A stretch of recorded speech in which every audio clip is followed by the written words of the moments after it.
नमस्कार, आदाब, सत श्री अकाल। सभी का बहुत बहुत स्वागत है द्रोणा बैच के अंदर।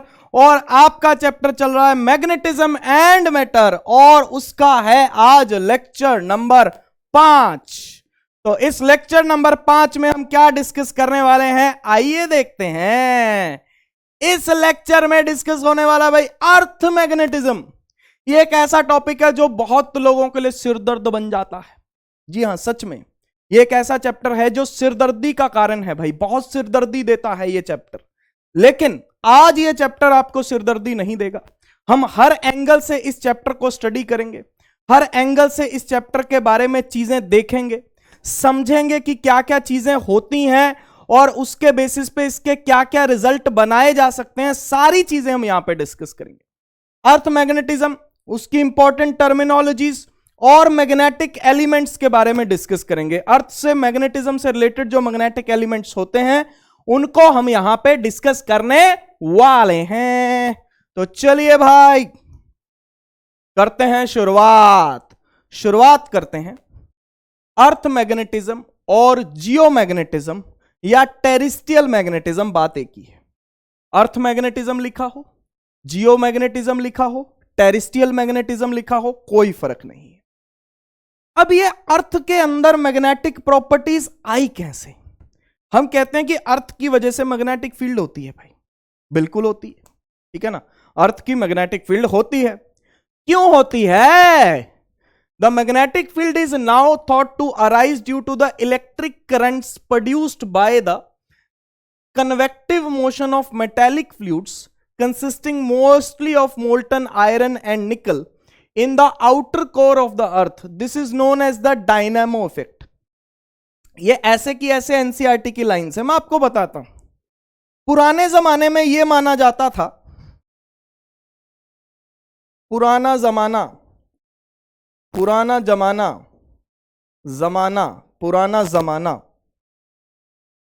जमाने में यह माना जाता था कि अर्थ के अंदर मैग्नेट है एक, कि अर्थ के अंदर एक मैग्नेट है, बड़ा मैग्नेट है, बहुत बड़ा मैग्नेट है, अर्थ के अंदर बहुत बड़ा मैग्नेट है।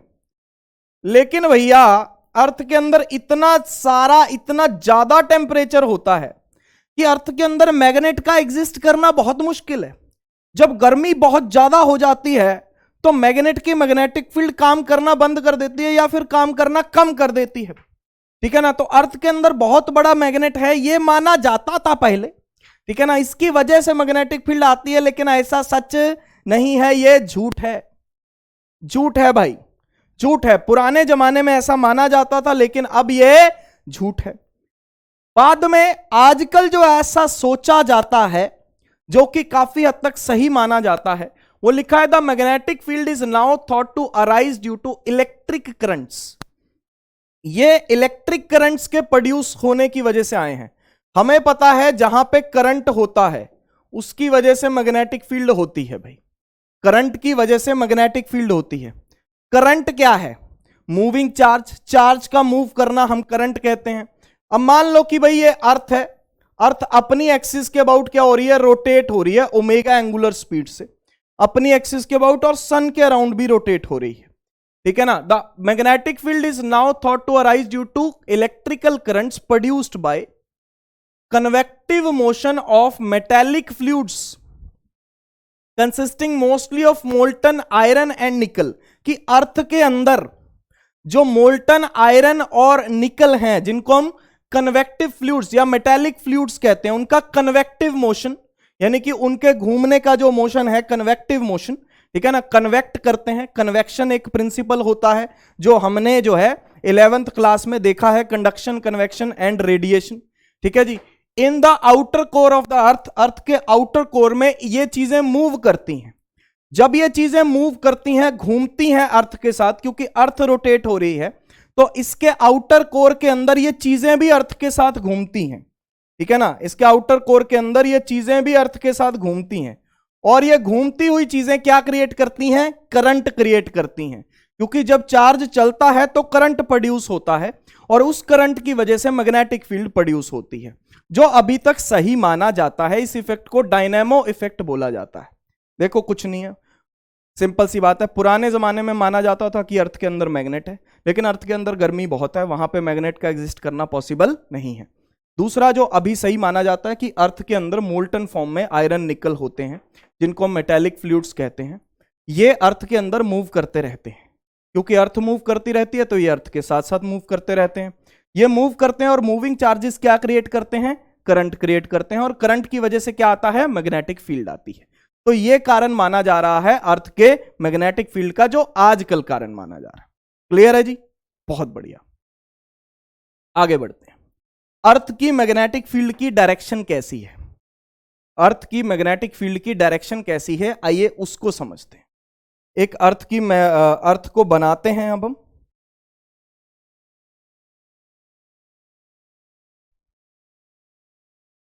अर्थ को बना लेते हैं, ठीक है ना।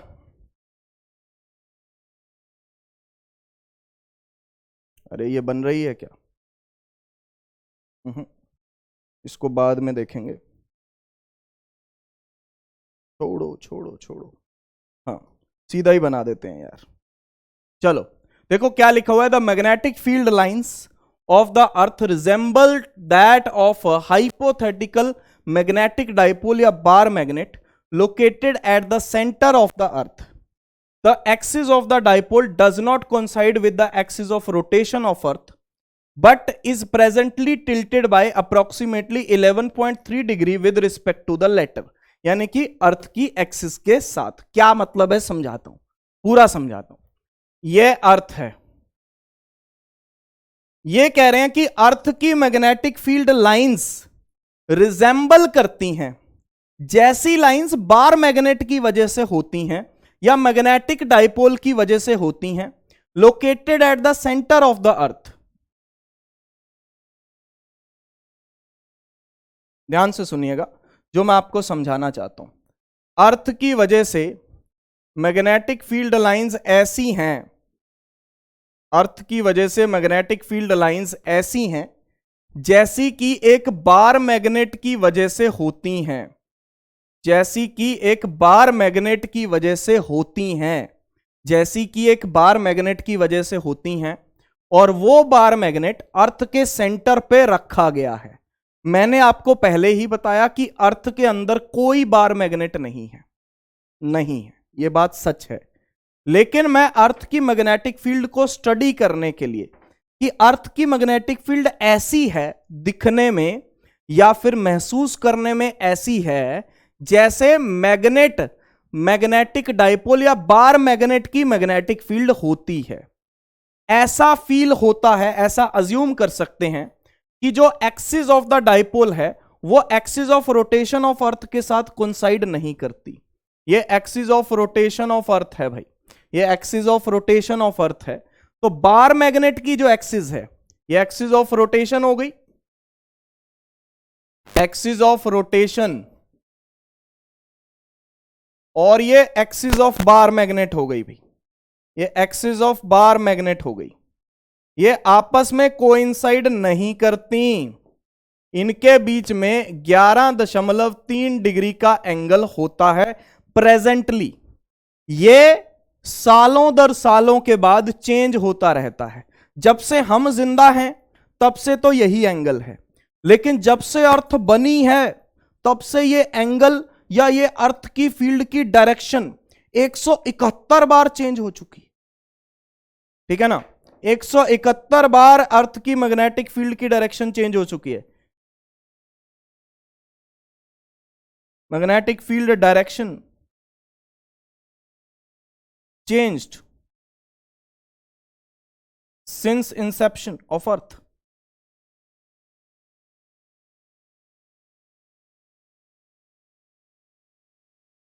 अर्थ के बनने से अर्थ की मैग्नेटिक फील्ड 171 बार चेंज हो चुकी है, उसकी डायरेक्शन रिवर्स हो चुकी है, ठीक है ना, डायरेक्शन रिवर्स हो चुकी है, रिवर्स लिखना चाहिए यहां। लेकिन अभी ये है 11.3 डिग्री है, ठीक है जी। इसके साथ एंगल क्या है? 11.3 डिग्री है। और अर्थ के अंदर हम एक ऐसा बार मैग्नेट अज्यूम कर सकते हैं, क्योंकि अर्थ की वजह से जो फील्ड लाइंस बनती हैं वो एक बार मैग्नेट की फील्ड लाइन को रिसेंबल करती हैं, जिसका साउथ पोल इधर होगा और नॉर्थ पोल इधर होगा। अर्थ की वजह से जो फील्ड लाइंस बनती हैं वो एक बार मैग्नेट की फील्ड लाइंस को रिसेंबल करती हैं। हम ऐसा अज्यूम कर सकते हैं कि वो बार मैग्नेट अर्थ के अंदर 11.3 डिग्री पे रखा हुआ है एक्सिस ऑफ रोटेशन के साथ। उस बार मैग्नेट का साउथ इस तरफ है और नॉर्थ इस तरफ है। उस बार मैग्नेट का साउथ इस तरफ है और नॉर्थ इस तरफ है। उस बार मैग्नेट की वजह से जो मैग्नेटिक फील्ड लाइंस होंगी वो भी मैं आपको दिखा देता हूं कि कैसी हैं, दिखने में कैसी हैं वो मैं आपको यहां पे दिखा देता हूं।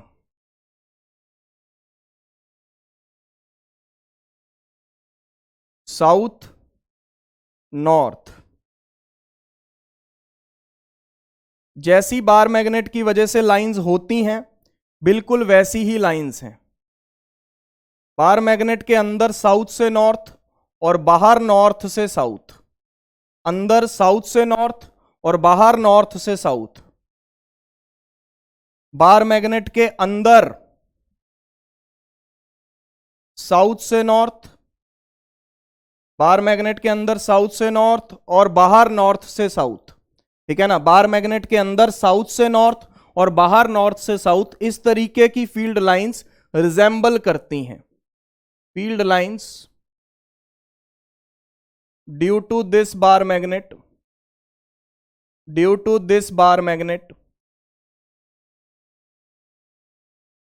एंड अर्थ रिजेंबल, इन दोनों की मैग्नेटिक फील्ड लाइंस आपस में क्या करती हैं, रिजेंबल करती हैं। इसीलिए अर्थ के अंदर हम इतना बड़ा बार मैग्नेट अज्यूम कर सकते हैं। इसीलिए हम अर्थ के अंदर इतना बड़ा बार मैग्नेट अज्यूम कर सकते हैं भाई, वरना अज्यूम नहीं करते, हम कोई पागल थोड़ी हैं। तो आओ मैं कुछ एनिमेशंस के थ्रू आपको अर्थ की मैग्नेटिक फील्ड लाइंस दिखा देता हूं। एक एनिमेशन है, देखिए यहां पे जो आपको यहां पे दिखाई दे रही है कि एनिमेशन यहां पे हमने बना रखी है। Symphony.com वेबसाइट है, Symphony.com वेबलेट्स earth magnetic field simulation 3D, आप भी खुद जाके भी चेक कर सकते हैं वहां पे। तो यहां पे देखिए ये अर्थ है, ये अर्थ यहां पे दिखा रखी है। ये यहां पे ये वो वाली एक्सिस है जो एक्सिस ऑफ रोटेशन है, जो ग्रीन से दिखा रखी है, और ये वाली एक्सिस जो है ये मैग्नेट वाली एक्सिस है जो एक्सिस ऑफ बार मैग्नेट है, ठीक है जी। और इसकी अगर फील्ड लाइंस हमें दिखानी हो तो ये देखो, ये हमने यहां पे इसकी फील्ड लाइंस भी शो कर रखी हैं भाई। These are the field lines due to a bar magnet, और बिल्कुल ऐसी ही फील्ड लाइंस अर्थ की भी हैं, अर्थ की भी हैं। तो ये अर्थ की फील्ड लाइंस आपको शो कर रखी हैं भाई, ठीक है ना। ये अर्थ की फील्ड लाइंस आपको यहां पे शो कर रखी हैं भाई। देखो बाहर पे ऐसे जा रही हैं, ये देखो एरो, देखो एरो, ठीक है ना, बाहर ऐसे जा रही हैं ये, ठीक है ना, ऐसे इस तरीके से। आई होप ये चीज आप अंडरस्टैंड कर पा रहे हो, ठीक है ना, जैसी मैंने आपको वहां पे दिखाई थी। यहां पे अंदर साउथ से नॉर्थ और बाहर नॉर्थ से साउथ, अंदर साउथ से नॉर्थ और बाहर नॉर्थ से साउथ, ठीक है जी। I hope this is crystal clear to you. आगे बात करते हैं टर्मिनोलॉजीज, कुछ टर्मिनोलॉजीज को डिस्कस करते हैं भाई। टर्मिनोलॉजीज क्या है? अर्थ की मैग्नेटिक फील्ड से रिलेटेड कुछ टर्म्स हैं जो पता होना चाहिए आपको।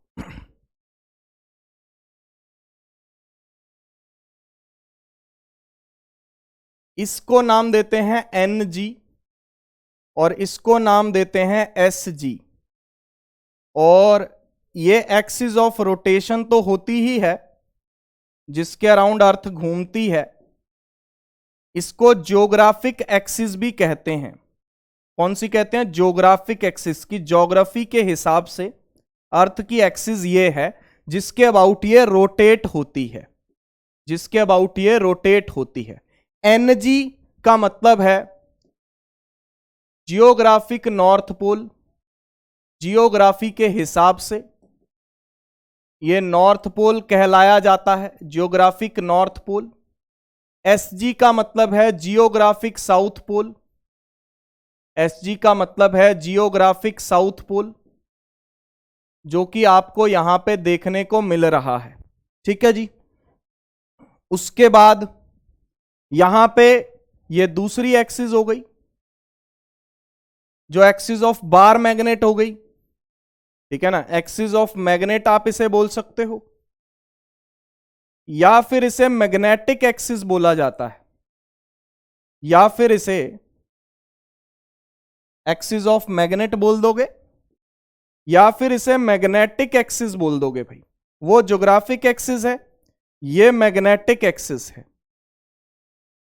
जो ज्योग्राफिक नॉर्थ पोल के पास मैग्नेट का पोल होता है, मैग्नेटिक पोल होता है, उसे मैग्नेटिक नॉर्थ कहते हैं और इसको मैग्नेटिक साउथ कहते हैं। NM, इसे मैग्नेटिक नॉर्थ पोल कहेंगे, मैग्नेटिक नॉर्थ पोल। और SM, इसे कहेंगे magnetic south pole, magnetic south pole, magnetic south pole. बहुत सारे बच्चों को अब यहां पे कंफ्यूजन होना शुरू हो गया होगा कि सर जो आपने बार मैग्नेट अज्यूम किया था वो तो आपने उल्टा अज्यूम किया था। बिल्कुल सही बात है, बार मैग्नेट का साउथ और बार मैग्नेट का नॉर्थ अलग चीज है। मैग्नेटिक नॉर्थ पोल और मैग्नेटिक साउथ पोल अलग चीज है। जहां पे बार मैग्नेट का साउथ पोल होता है वहां पे मैग्नेटिक नॉर्थ पोल होगा, जहां पे बार मैग्नेट का नॉर्थ पोल होता है वहां पे मैग्नेटिक साउथ पोल होगा। ऐसा क्यों किया गया है यह भी मैं आपको बताऊंगा। ठीक है ना, यह तो क्यों किया गया, यह क्यों किया गया, क्योंकि अर्थ की मैग्नेटिक फील्ड ही ऐसी है भाई, हम उल्टे डायरेक्शन नहीं दिखा सकते, जैसी है वैसी ही दिखानी पड़ेगी। तो अर्थ की मैग्नेटिक फील्ड ऐसी ही है जैसे कि उसके अंदर बार मैग्नेट पड़ा हो और ये उसका साउथ पोल हो और ये उसका नॉर्थ पोल हो, ये ऐसी की ऐसी ही दिखानी पड़ेगी, ये तो फैक्ट है। अब इसको हमने NM और इसको हमने SM क्यों कहा ये हम बात करेंगे। मैग्नेटिक नॉर्थ पोल अभी के लिए सुनो, मैग्नेटिक नॉर्थ पोल वो होता है जो ज्योग्राफिक नॉर्थ के पास होता है, मैग्नेटिक साउथ वो होता है जो ज्योग्राफिक साउथ के पास होता है। ठीक है ना, मैग्नेटिक साउथ ज्योग्राफिक साउथ के पास, मैग्नेटिक नॉर्थ ज्योग्राफिक नॉर्थ के पास होता है। ठीक है जी, बहुत बढ़िया। अच्छा जी, उसके अलावा भी कुछ है क्या सर? बिल्कुल है, अभी चीजें खत्म थोड़ी हुई हैं। ये लाइन है इक्वेटर, ये लाइन है इक्वेटर जो इसको बराबर हिस्सों में डिवाइड करती है। ये वैसे तो इक्वेटर सर्कल होता है बेटा चारों तरफ अर्थ के, इक्वेटर सर्कल होता है। ठीक है ना, इक्वेटर सर्कल होता है, लेकिन यहां पे हम लाइन बोल देते हैं उसको, ज्योग्राफिक इक्वेटर, ज्योग्राफिक इक्वेटर। ठीक है ना, और सिमिलरली ये जो होता है ये मैग्नेटिक इक्वेटर होता है, ये मैग्नेटिक इक्वेटर होता है भाई, ये वाला सर्कल यहां पे मैग्नेटिक इक्वेटर होता है।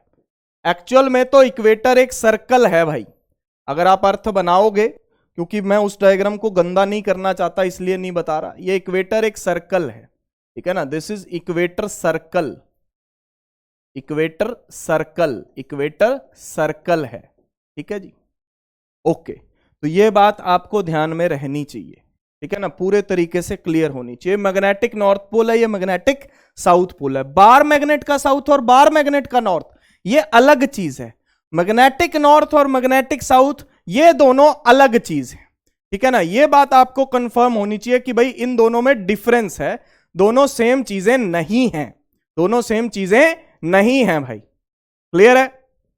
ओके जी। अब क्या क्या चीजें हमने कर ली, ये कौन सी एक्सिस है, एक्सिस ऑफ रोटेशन या ज्योग्राफिक एक्सिस। ये कौन सी एक्सिस है, एक्सिस ऑफ मैग्नेट या मैग्नेटिक एक्सिस। ये कौन सा पोल है, geographic north pole, geographic south pole. Geographic north के पास मैग्नेटिक नॉर्थ, ज्योग्राफिक साउथ के पास मैग्नेटिक साउथ।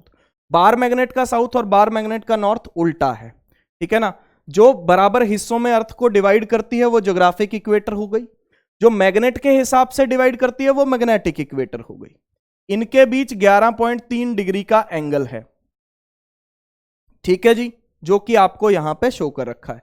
बार मैग्नेट के परपेंडिकुलर मैग्नेटिक इक्वेटर हो गई, और ये ज्योग्राफिक एक्सिस के परपेंडिकुलर ज्योग्राफिक इक्वेटर हो गई। तो ये टर्मिनोलॉजीज आपको पता होनी चाहिए भैया, ये टर्मिनोलॉजीज पता होनी चाहिए, ठीक है ना। तो यहां पे लिखेगा angle between geographic and magnetic axis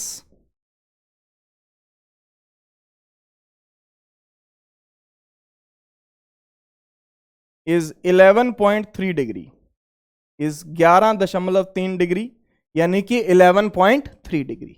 ये कुछ टर्मिनोलॉजीज हैं जो आपको पता होनी चाहिए, ठीक है जी। एक बार फिर से मैं उस सिमुलेशन पे आपको ले चलता हूं, एक बार दिखा देता हूं कि ये क्या क्या चीजें यहां पे आपको दिखाई गई थी, ठीक है ना। यहां पे देखो ये क्या लिखा हुआ है, ML लिखा हुआ है। अगर आपको ध्यान से देखा हो तो इसको मैं थोड़ा सा बड़ा कर देता हूं। ये घूम गया यार, अरे घूमना नहीं है, अभी थोड़ी घुमाना था। हाँ, इसको थोड़ा सा सही कर देते हैं।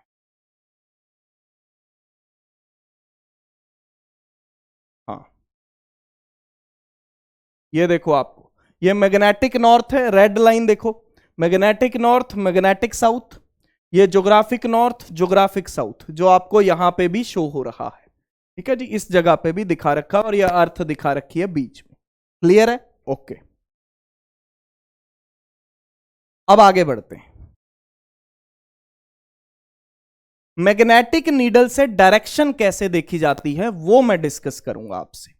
मैग्नेटिक नीडल जो मैग्नेटिक कंपस होती है, जैसे हमारे मोबाइल्स में भी होती है। मोबाइल्स में अगर मैं कंपस रखूंगा तो मोबाइल की कंपस ऐसे जब मैं रखूंगा, हॉरिजॉन्टल रखूंगा, ठीक है ना। जनरली कंपस हॉरिजॉन्टल होती हैं, उससे हमें डायरेक्शन मिल जाती है। पहली बात तो आपको यह कंफ्यूजन नहीं होना चाहिए कि नॉर्थ ऊपर होता है, बेटा नॉर्थ ऊपर नहीं होता। नॉर्थ साउथ ईस्ट वेस्ट जो डायरेक्शंस हैं वो हमारी सारी इसी प्लेन में होती हैं, हॉरिजॉन्टल प्लेन में होती हैं। नॉर्थ बनाने के लिए जब हम कॉपी पे बनाते हैं या फिर बोर्ड पे बनाते हैं तो आपके teacher north south east west ऐसे दिखाते हैं, लेकिन इसका मतलब यह नहीं है कि नॉर्थ ऊपर है, नहीं, वो तो बनाने के लिए दिखाते हैं। होते सारे इस प्लेन में हैं भाई, होते सारे नॉर्थ साउथ ईस्ट वेस्ट इस प्लेन में हैं, इस प्लेन में होते हैं भाई, हॉरिजॉन्टल प्लेन में होते हैं। अगर मैं कहूं कि इस तरफ नॉर्थ है तो इस तरफ साउथ होगा, इस तरफ ईस्ट और इस तरफ वेस्ट हो जाएगा, सारों इसी प्लेन में होंगे। ये डायरेक्शन है वर्टिकली अपवर्ड और ये डायरेक्शन है वर्टिकली डाउनवर्ड। क्लियर हो गई बात? बिल्कुल क्लियर होनी चाहिए, कोई डाउट आपको इसमें नहीं होना चाहिए। सुनो मेरी बात, ठीक है ना। The pole near the geographic north pole is called the north magnetic pole, the pole near the geographic south pole is called the south magnetic pole, वो मैंने आपको बता दिया है। The magnetic north was the direction to which the north pole of a magnetic needle pointed. सुनो मेरी बात, magnetic needle क्या होती है? मैग्नेटिक नीडल और कुछ नहीं होती, एक तरीके की बार मैग्नेट ही होती है, एक तरीके का बार मैग्नेट ही होता है। आपको याद होगा कि बार मैग्नेट को फ्रीली जब सस्पेंड करते हैं, फ्रीली सस्पेंड जब इसको करते हैं तो ये नॉर्थ साउथ डायरेक्शन की तरफ पॉइंट करता है, points towards north south direction. ये जब इसको हम फ्रीली सस्पेंड करते हैं तो ये नॉर्थ साउथ डायरेक्शन की तरफ पॉइंट करता है भाई।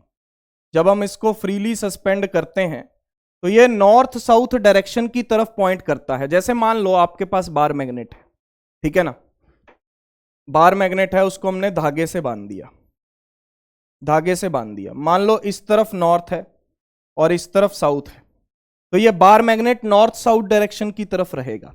फ्रीली जब आप सस्पेंड करोगे तो bar magnet north south direction की तरफ रहेगा। मतलब अगर पोल, अगर जो कंपस है वो इधर नॉर्थ दिखा रही है, इधर साउथ दिखा रही है, तो बार मैग्नेट इधर नॉर्थ और इधर साउथ ऐसे रहेगा, ठीक है जी। अगर आपकी तरफ नॉर्थ है तो बार मैग्नेट ऐसे रहेगा, जिस भी तरफ नॉर्थ साउथ होगा तो बार मैग्नेट उसके अलोंग रहेगा, ठीक है ना। आपकी तरफ नॉर्थ, मेरी तरफ साउथ है तो बार मैग्नेट ऐसे रहेगा, इधर नॉर्थ इधर साउथ है तो बार मैग्नेट ऐसे रहेगा, ठीक है जी। मतलब जैसा भी रहना होगा, बार मैग्नेट हमेशा नॉर्थ साउथ डायरेक्शन में रहेगा, ठीक है जी। अब बार मैग्नेट और कुछ नहीं है, मैग्नेटिक नीडल और कुछ नहीं है, बार मैग्नेट ही है, ठीक है ना। मैग्नेटिक नीडल और कुछ नहीं है। मैग्नेटिक नीडल आपने देखा होगा कि ऐसी डब्बी सी होती है, उसमें कंपस सी बनी होती है, ठीक है ना, उसमें कंपस बनी होती है, और ये यहां पे हिंज होती है, ये घूमती है, रोटेट होती है, ठीक है ना। ये बार मैग्नेट ही होता है बेसिकली, इसका एक नॉर्थ पोल होता है और एक साउथ पोल होता है। ये मैग्नेटिक नीडल होती है, ये मैग्नेटिक नीडल होती है, ठीक है ना, या फिर बार मैग्नेट होता है, कुछ भी कह लो। तो बार मैग्नेट की प्रॉपर्टी है कि वो नॉर्थ साउथ डायरेक्शन की तरफ रहेगा। इसी तरीके से मैग्नेटिक नीडल की भी प्रॉपर्टी है कि ये नॉर्थ साउथ डायरेक्शन की तरफ रहेगी, लेकिन नॉर्थ साउथ एक्चुअल वाले नहीं, मैग्नेट वाले। नॉर्थ साउथ एक्चुअल वाले नहीं ना, मैग्नेट वाले नॉर्थ साउथ। कौन से वाले? मैग्नेट वाले नॉर्थ साउथ। कौन से वाले? मैग्नेट वाले नॉर्थ साउथ। उस तरफ रहती है ये, क्योंकि इसको तो अट्रैक्ट कौन करेगा भाई? इसका जो फोर्स लगेगा इस पे या जो भी लगेगा वो किसकी वजह से लगेगा? मैग्नेट की वजह से लगेगा। तो ये उस तरफ बार मैग्नेट या मैग्नेटिक नीडल उस तरफ रहेगी जिस तरफ मैग्नेटिक नॉर्थ मैग्नेटिक साउथ होगा। समझ पा रहे हो? Magnetic north magnetic south. अब मान लो, ठीक है जी, ध्यान से सुनना, अगर मान लो इस तरफ बार मैग्नेट का साउथ पोल है,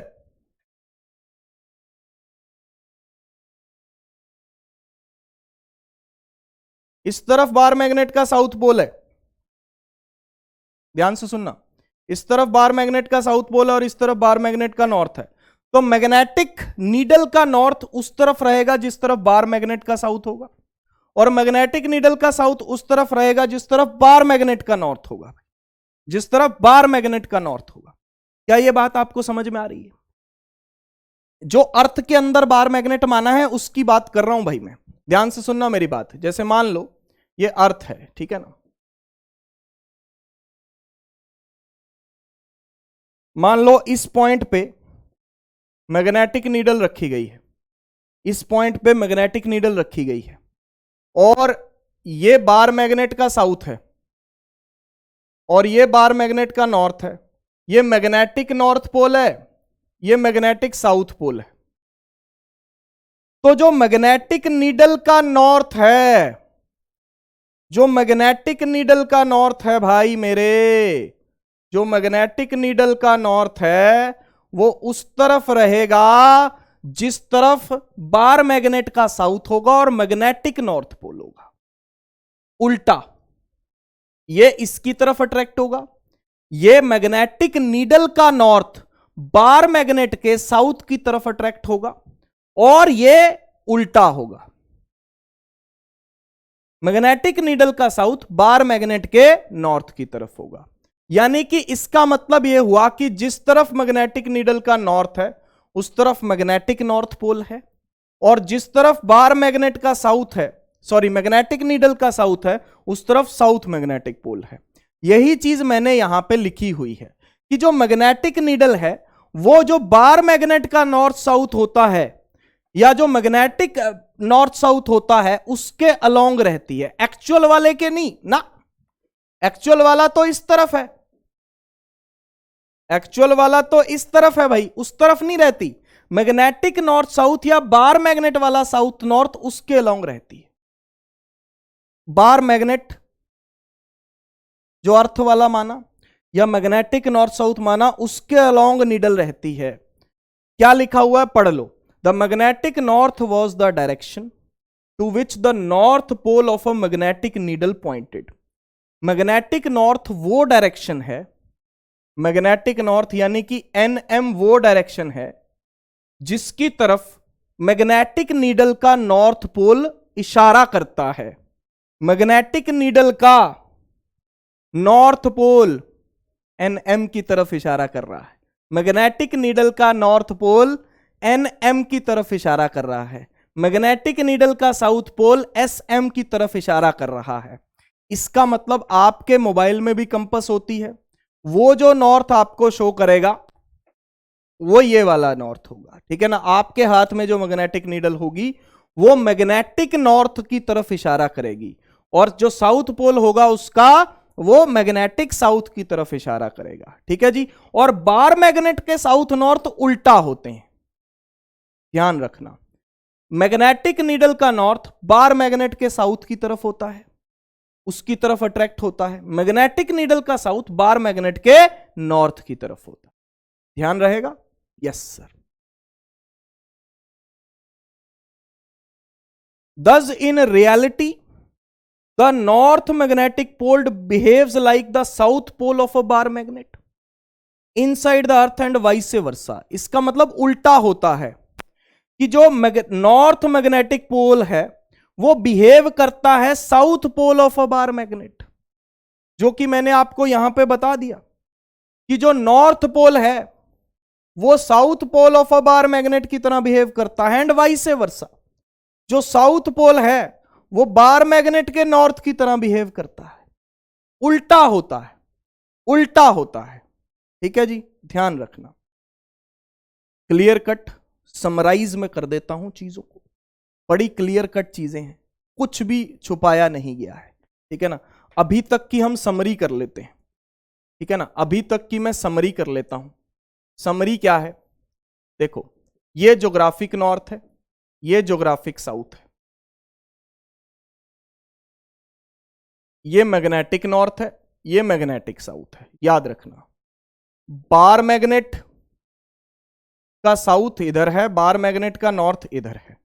जो मैग्नेटिक नीडल हम प्लेस करते हैं, जो मैग्नेटिक नीडल हम प्लेस करते हैं, उस मैग्नेटिक नीडल का नॉर्थ मैग्नेटिक नॉर्थ की तरफ इशारा करेगा, उस मैग्नेटिक नीडल का साउथ मैग्नेटिक साउथ की तरफ इशारा करेगा। ध्यान रखना, अगर आप मैग्नेटिक नीडल लेके आते हो या आपके पास मैग्नेटिक नीडल है तो उस मैग्नेटिक नीडल से वो जिस तरफ भी इशारा करेगी, उस मैग्नेटिक नीडल का जो भी नॉर्थ होगा वो नॉर्थ मैग्नेटिक पोल की तरफ इशारा करेगा। ठीक है जी, और जो भी डायरेक्शंस होती हैं मैंने आपको बताया है सारी इस प्लेन में होती हैं। नॉर्थ साउथ ईस्ट वेस्ट सारी इस प्लेन में डायरेक्शंस होती हैं, इस प्लेन में डायरेक्शंस होती हैं। ध्यान रखना, इस प्लेन में डायरेक्शंस होती हैं। ये डायरेक्शन वर्टिकली अपवर्ड होती है और ये डायरेक्शन वर्टिकली डाउनवर्ड होती है। ध्यान रखेंगे? बिल्कुल रखें। चलो, बहुत बढ़िया, आगे आओ भाई, आगे बढ़ते हैं। Geographic meridian and magnetic meridian क्या होता है उसको समझो। ये अर्थ बनी हुई है आपके सामने, प्यारी प्यारी अर्थ है आपकी, ग्लोब दिखाई दे रहा है आपको। सुनो, ये मेरिडियन का मतलब क्या होता है पहले तो ये समझो। मेरिडियन का मतलब होता है प्लेन, प्लेन। मैग्नेटिक मेरिडियन का भी मतलब मैग्नेटिक प्लेन, प्लेन एक शीट जैसे, शीट होती है ना, एक तो हो गई लाइन। ठीक है ना, ये हो गई लाइन, मेरी उंगली क्या है? लाइन। ये हाथ क्या है? शीट, यानी कि प्लेन। प्लेन जो दो एक्सिस से मिलके बनता है। ठीक है ना, जो एक्स एक्सिस है ये तो हो गई लाइन, और एक्स और वाई एक्सिस से मिलके क्या बन गया? प्लेन। क्या बन गया? प्लेन, यानी कि शीट। तो ज्योग्राफिक प्लेन किसको कहते हैं? The plane passing through geographic north and geographic south and any point on the earth surface is called geographic meridian. मान लो, अज्यूम करना, देखो ये पॉइंट जो है वो ज्योग्राफिक नॉर्थ है, ये पॉइंट जो है वो ज्योग्राफिक साउथ है। ठीक है ना, और आप अर्थ सरफेस के ऊपर एक पॉइंट अज्यूम कर लो। मान लो आप अर्थ पे यहां पे रहते हो, पानी के अंदर। सपोज करो आप अर्थ के अंदर यहां पे रहते हो, पानी में। ठीक है ना, यहां पे पानी में, तो इसको एक पी पॉइंट अज्यूम कर लो। इन तीनों पॉइंट्स से जो प्लेन पास कर रहा होगा वो ज्योग्राफिक मेरिडियन होगा। इन तीनों पॉइंट्स से जो प्लेन पास कर रहा होगा वो ज्योग्राफिक मेरिडियन होगा। ये पी पॉइंट आपके लिए थोड़ा सा विजुअलाइज करना मुश्किल है, मैं आपको विजुअलाइज थोड़ा सा करवा देता हूं, कोशिश करता हूं आपको इसको विजुअलाइज करवाने की, ताकि आपको अच्छे से समझ में आए कि ये लाइन नहीं है, ये पी पॉइंट कैसे है वो मैं आपको विजुअलाइज करवा रहा हूं।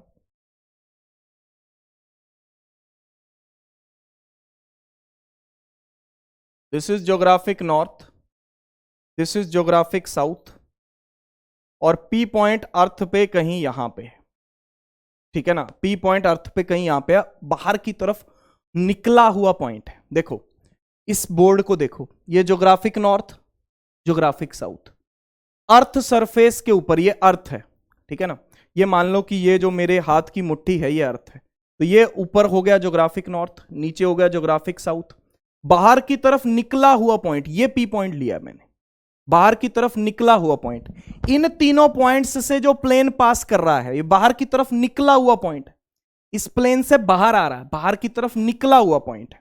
अगर हम एनिमेशंस में देखें तो आपको दिखाई देगा, इसको हटा देता हूं, हाँ, आपको दिखाई देगा कि ये बाहर की तरफ निकला हुआ जो पॉइंट है, ठीक है ना, नॉर्थ पोल तो पीछे है, ठीक है ना, नॉर्थ पोल तो पीछे है, ज्योग्राफिक नॉर्थ ज्योग्राफिक साउथ, ये बाहर की तरफ निकला हुआ पॉइंट है।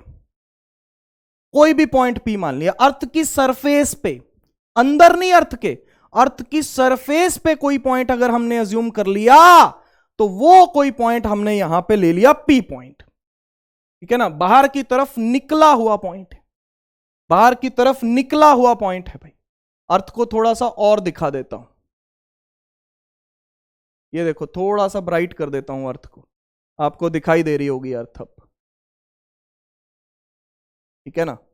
हाँ, बाहर की तरफ निकला हुआ पॉइंट अर्थ के ऊपर, वो पी पॉइंट, क्लियर होगी? यस। नहीं भी क्लियर हुआ तो बात आपको याद रखनी है, इसका ज्यादा कोई यूज नहीं है।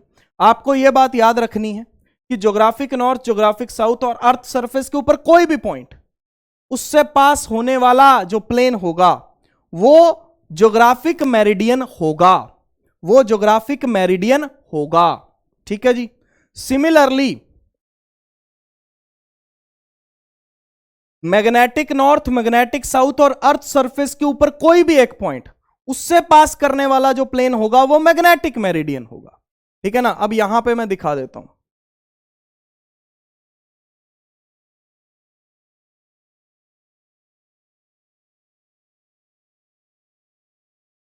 यहां पे भी एक सर्कल सा बना देता हूं आपको विजुअलाइज करवाने के लिए, ठीक है ना। ये मैग्नेटिक नॉर्थ, ये मैग्नेटिक साउथ और ये अर्थ सरफेस के ऊपर एक पॉइंट पी, इससे जो पास करने वाला प्लेन है वो मैग्नेटिक मेरिडियन होगा। ध्यान से सुनो, ये वाला जो प्लेन है ये ज्योग्राफिक मेरिडियन हो गया, ये वाला जो प्लेन है वो मैग्नेटिक मेरिडियन हो गया, ठीक है जी। दोनों पी पॉइंट पे मिल रहे हैं क्योंकि दोनों ही पी पॉइंट को क्रॉस कर रहे हैं। ज्योग्राफिक मेरिडियन क्या है, जो एनजी एसजी और पी से पास कर रहा है। मैग्नेटिक मेरिडियन क्या है, जो एनएम एसएम और पी से पास कर रहा है, ठीक है जी। अगर आप इस लाइन को ज्वाइन कर सकते हो तो कर लो। ये जो बीच में आपको दिख रहा है ये अर्थ का सेंटर है भाई, ये जो बीच में आपको दिखाई दे रहा है ये अर्थ का सेंटर है, ठीक है जी। अगर आपको क्लियरली दिखाई नहीं दे रहा है तो मैं इसको चेंज कर सकता हूं, कोशिश करते हैं इसको ब्लैक से शो करने की, ठीक है ना। हाँ, ये सेंटर वाली लाइन हो गई भाई, ठीक है ना, आपको दिखाई दे रही होगी, ये अर्थ का सेंटर है, जो कि यहां पे थोड़ा सा शो करना मुश्किल है। 3D में चीजें चल रही हैं, कैसी चल रही हैं, 3D में। थोड़ा सा एनिमेशन के थ्रू शो करने की कोशिश करता हूं मैं। पहले तो ये फील्ड लाइंस हटा देता हूं, ठीक है ना, अर्थ की फील्ड की इंटेंसिटी 0 कर देते हैं, सारी फील्ड लाइंस हट गई। अब मैं इसको थोड़ा सा मोड़ के दिखाऊंगा, आपको 2 सर्कल दिखाई देंगे, देखना जरा, क्या आपको 2 सर्कल दिखाई दे रहे हैं, क्या आपको 2 सर्कल दिखाई दे रहे हैं? बस इन्हीं की बात कर रहा हूं मैं, यही ज्योग्राफिकल मेरिडियन और मैग्नेटिक मेरिडियन के प्लेन है। क्या आपको ये सर्कल दिखाई दे रहे हैं चारों तरफ जाते हुए? क्या आपको ये सर्कल दिखाई दे रहे हैं? जहां पे ये सर्कल्स कट कर रहे हैं, ये देखो यहां पे कट कर रहे हैं, ये पी पॉइंट है। जहां पे ये सर्कल्स एक दूसरे को कट कर रहे हैं ये पी पॉइंट है, ठीक है जी। तो ये सर्कल्स आपको यहां पे कट करते हुए नजर आ रहे हैं। तो ये ज्योग्राफिक मेरिडियन और मैग्नेटिक मेरिडियन है। क्या है, मेरिडियन। मेरिडियन का मतलब क्या, प्लेन। मैग्नेटिक मेरिडियन का मतलब क्या, प्लेन। क्या है, प्लेन, ठीक है जी। इस बात का ख्याल रखेंगे, ओके। उसके बाद कुछ मैग्नेटिक एलिमेंट्स चाहिए होते हैं हमें to describe the magnetic field of an earth at a point on its surface. Earth की सरफेस के ऊपर आप कोई पॉइंट ले लो, मान लिया पी पॉइंट ले लिया हमने अर्थ की सरफेस के ऊपर, तो इस पी पॉइंट पे अगर मुझे मैग्नेटिक फील्ड बतानी है कितनी होगी, किस डायरेक्शन में होगी, क्या उसका सब कुछ होगा, तो उस मैग्नेटिक फील्ड के बारे में अगर मुझे कंप्लीट जानकारी देनी है तो मुझे 3 क्वांटिटीज की जरूरत है। जो 3 क्वांटिटीज की जरूरत होती है उसको मैग्नेटिक एलिमेंट्स बोला जाता है। पहला होता है एंगल ऑफ डिक्लिनेशन, जिसको हम थीटा से डिनोट करते हैं। ये तो ब्लैक चलने लगा, जिसको हम थीटा से डिनोट करते हैं। दूसरा होता है एंगल ऑफ डिप या एंगल ऑफ इंक्लिनेशन, जिसको हम डेल्टा से डिनोट करते हैं। और तीसरा होता है अर्थ की मैग्नेटिक फील्ड का हॉरिजॉन्टल कंपोनेंट, जिसको हम BH बोलते हैं। ये 3 एलिमेंट्स होते हैं भाई। क्या होते हैं? 3 एलिमेंट्स होते हैं जिनकी जानकारी होना आवश्यक है, जानकारी होना आवश्यक है। पहला एलिमेंट जो कि एंगल ऑफ डिक्लिनेशन है, देखो क्या लिखा हुआ है, the angle between geographic meridian and magnetic meridian at any point on the earth.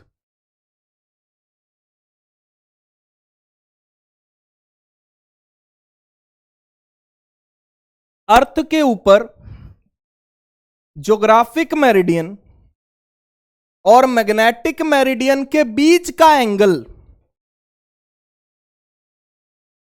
Earth के ऊपर ज्योग्राफिक मेरिडियन या मैग्नेटिक मेरिडियन के बीच का एंगल, बीच का एंगल, ज्योग्राफिक मेरिडियन या मैग्नेटिक मेरिडियन के बीच का एंगल, वो हमारे पास एंगल ऑफ डिक्लिनेशन कहलाता है। अर्थ सरफेस के ऊपर किसी भी पर्टिकुलर पॉइंट के लिए, मान लीजिए ये P पॉइंट है, तो इसके लिए मैग्नेटिक मेरिडियन ये है, ज्योग्राफिक मेरिडियन ये है। इनके बीच का एंगल तो हमें पता ही है, बरसों से पता है, कितना है? 11.3 डिग्री। यहां पे ज्यादा गंदा नहीं करते इसको, ये P पॉइंट यहां पे दिखा दिया। मैग्नेटिक मेरिडियन और ज्योग्राफिक मेरिडियन 2 प्लेन बना लेते हैं। ये प्लेन बना दिया बेटा, शीट बना दी मैंने, ठीक है ना। और यहां पे मैग्नेटिक मेरिडियन और ज्योग्राफिक मेरिडियन के बीच एंगल यहां पे 11.3 डिग्री है। हो कुछ भी सकता है, ये जगह के हिसाब से चेंज होगा भाई, ठीक है ना। इसके हमें ज्यादा डिटेल में जाने की जरूरत नहीं है, बस इतना याद रखना है कि ये जगह के हिसाब से चेंज होता रहेगा। P पॉइंट के लिए ये 11.3 डिग्री है, P पॉइंट के लिए ये 11.3 डिग्री है। किसी और पॉइंट के लिए ये कुछ और होगा, किसी और पॉइंट के लिए ये कुछ और होगा भैया, ठीक है ना। यानी कि इसकी वैल्यू जगह के हिसाब से चेंज होती रहेगी, ठीक है ना। It varies from its value, इसको थीटा से डिनोट करते हैं, इट्स वैल्यू वेरीज फ्रॉम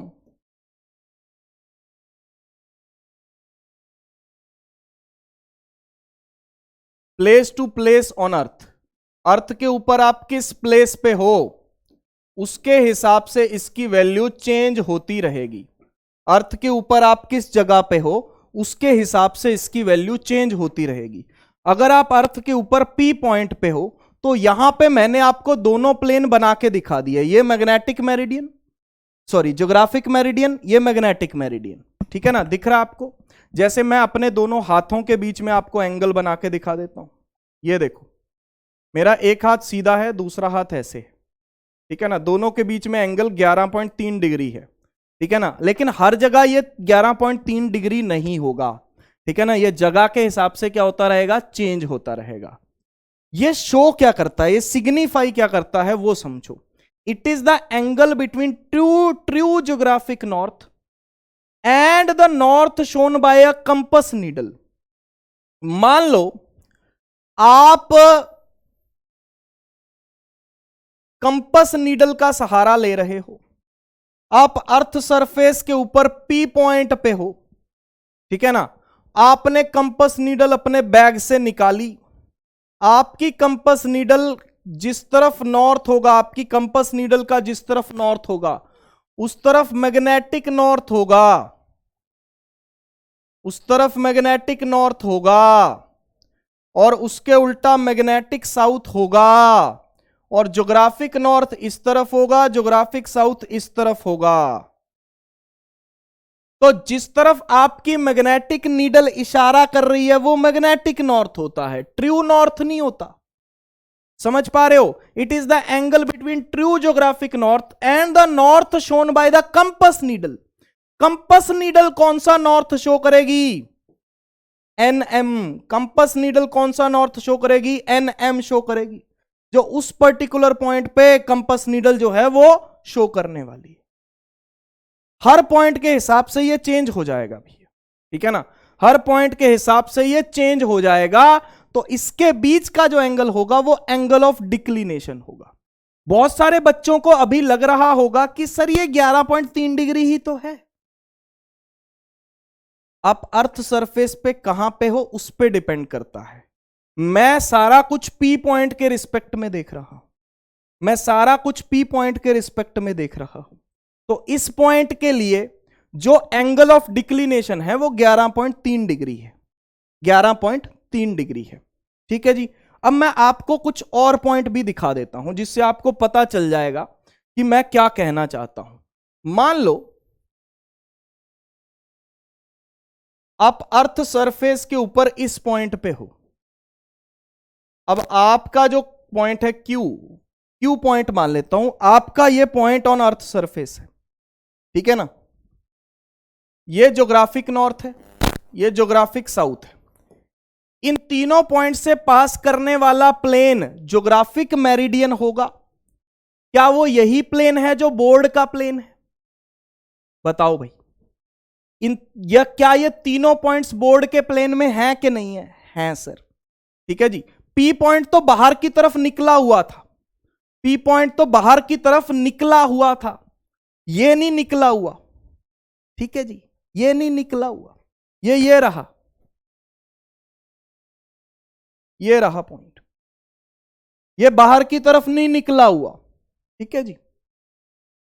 अब सुनो, magnetic meridian N M S M और क्यू से पास होने वाला प्लेन वो मैग्नेटिक मेरिडियन होगा। एन एम एस एम और क्यू से पास होने वाला प्लेन, क्या वो भी यही प्लेन होगा?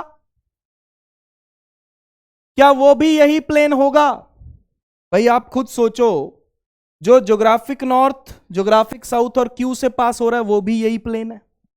जो मैग्नेटिक नॉर्थ, मैग्नेटिक साउथ और क्यू से पास हो रहा है वो भी यही प्लेन है, वो भी यही प्लेन है। डिफरेंट कैसे हो जाएगा? समझ पा रहे हो इस चीज? तो यहां पे at point Q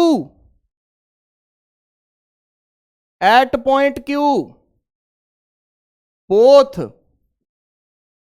geographic and magnetic meridian, geographic and magnetic meridian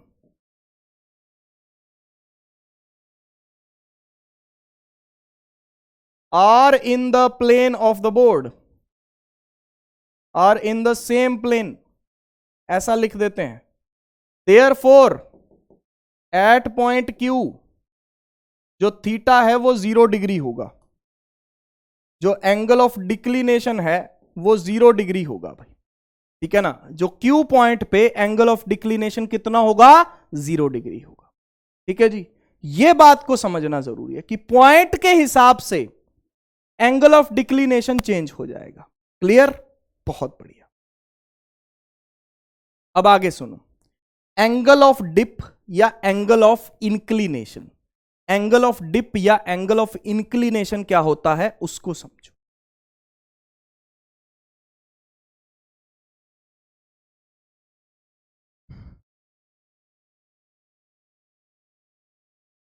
मैं यहां पे इस अर्थ की वजह से मैग्नेटिक फील्ड लाइंस बनाने की कोशिश कर रहा हूं।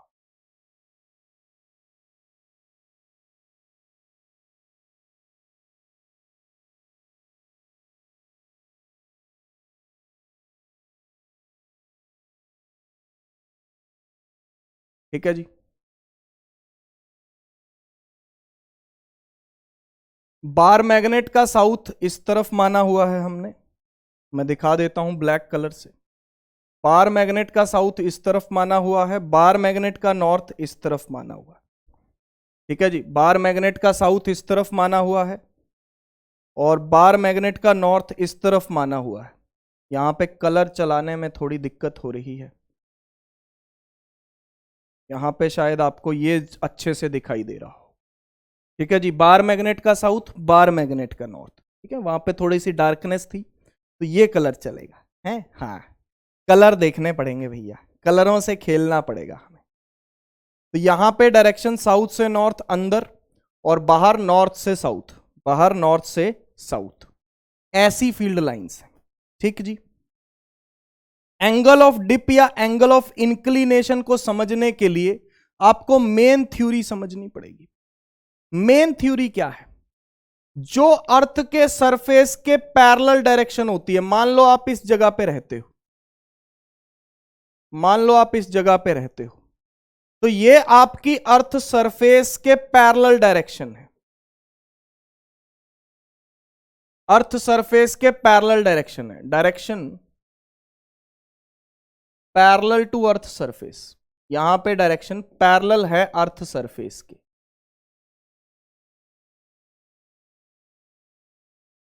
ये अर्थ सरफेस के पैरेलल डायरेक्शन है, अर्थ को टेंजेंट ड्रॉ करिए। इस पर्टिकुलर पॉइंट पे ये है, ये अर्थ के पैरेलल सरफेस है। इस पर्टिकुलर पॉइंट पे ये अर्थ सरफेस के पैरेलल है, इस पर्टिकुलर पॉइंट पे ये अर्थ सरफेस के पैरेलल है। देखो भैया, ग्लोब पे चीजें देखना और हम यहां पे खड़े चीजें देखना, दोनों अलग अलग बातें हैं। मैं आपको समझाता हूं क्या फर्क है।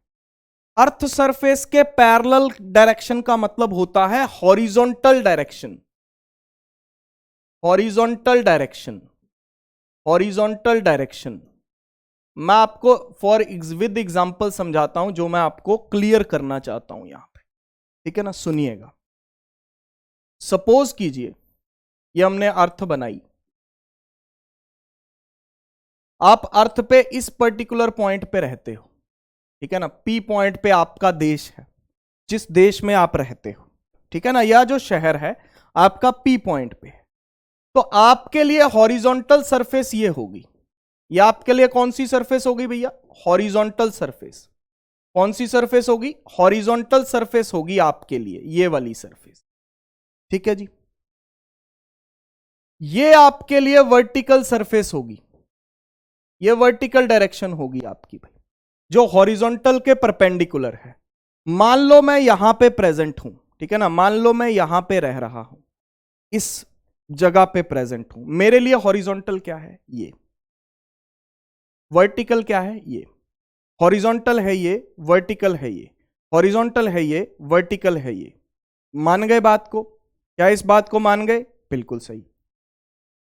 अब मान लो हमारा देश, जिस जगह की मैं बात कर रहा हूं, मैं जहां अभी खड़ा हूं, भाई मैं जैसे देख रहा हूं और ग्लोब पे जैसे देख रहा हूं उसमें फर्क है। मैं यहां पे जैसे देख रहा हूं और ग्लोब पे वो चीज कैसे दिख रही है, वो फर्क है।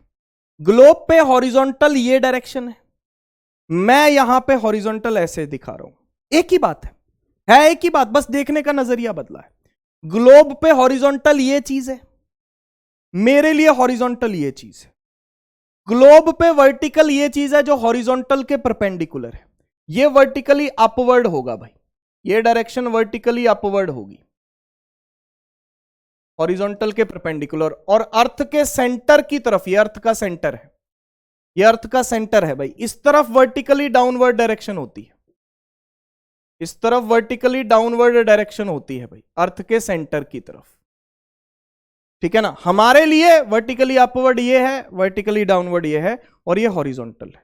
बात एक ही है, देखने का नजरिया बदला है बस। ग्लोब पे देखना, बस एक चीज समझ लो, ग्लोब पे देखना और एक्चुअल में देखना, यहां पे खड़े होकर देखना, उसमें फर्क है।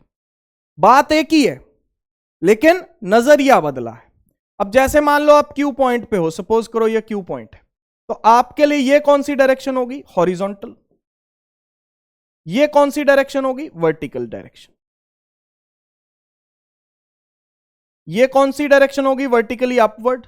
ये कौन सी डायरेक्शन होगी? Vertically downward. ग्लोब पे दिखा रहा हूं मैं, हमारे दिखाने के लिए ऐसी है, ये वर्टिकली अपवर्ड, ये वर्टिकली डाउनवर्ड। ग्लोब पे क्यू पॉइंट पे ऐसे दिखा रहा हूं, अगर आपका देश क्यू पॉइंट पे है तो। अगर आपका देश आर पॉइंट पे है, कहीं पे भी है, जो सेंटर की तरफ होगी वो वर्टिकली डाउनवर्ड डायरेक्शन, जो सेंटर से अवे होगी वो अपवर्ड डायरेक्शन, और ये कौन सी डायरेक्शन होगी? Horizontal direction. समझ पा रहे हो? इस पॉइंट पे देख लो, ये कौन सी डायरेक्शन होगी? Horizontal direction. और ये कौन सी डायरेक्शन होगी? Vertically upward direction. और ये कौन सी डायरेक्शन होगी? Vertically downward direction. समझ पा रहे हो इस चीज को? क्या ये बात क्लियर हो रही है कि हर एक के हिसाब से अपवर्ड और डाउनवर्ड डायरेक्शन चेंज हो जाती हैं भाई।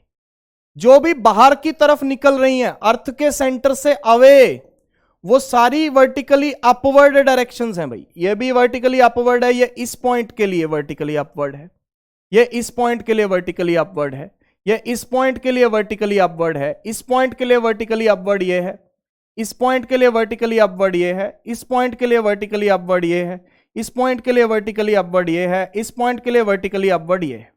क्या बात समझ पा रहे हो? अगर मैं इनको टेंजेंट ड्रॉ करता हूं तो ये हॉरिजॉन्टल सरफेस हो गई, ये हॉरिजॉन्टल सरफेस हो गई, ये हॉरिजॉन्टल हो गई, ये हॉरिजॉन्टल हो गई, ये हॉरिजॉन्टल हो गई, ये हॉरिजॉन्टल हो गई, ये हॉरिजॉन्टल हो गई, ये हॉरिजॉन्टल हो गई। क्या ये बात क्लियर हो रही है? यस सर, ये बात पूरे तरीके से आपको क्लियर होनी चाहिए, पूरे तरीके से, कोई डाउट नहीं होना चाहिए। ठीक है ना? हम यहां पे खड़े होकर देख रहे हैं, हमारे लिए अर्थ, हमारे लिए वर्टिकली डाउनवर्ड क्या है? ये। तो हमारे लिए अर्थ का सेंटर कहां होगा? इस तरफ, नीचे कहीं पे होगा हमारे लिए। समझ पा रहे हो? नीचे कहीं पे होगा। इस डायग्राम में Q पॉइंट के लिए वर्टिकली डाउनवर्ड इधर है, P पॉइंट के लिए वर्टिकली डाउनवर्ड इधर है, अर्थ के सेंटर की तरफ। R के लिए इधर है, इस पॉइंट के लिए S को S का नाम दे देता हूं, इसके लिए इधर है, अर्थ के सेंटर की तरफ वर्टिकली डाउनवर्ड होगा। ठीक है ना? Towards earth centre.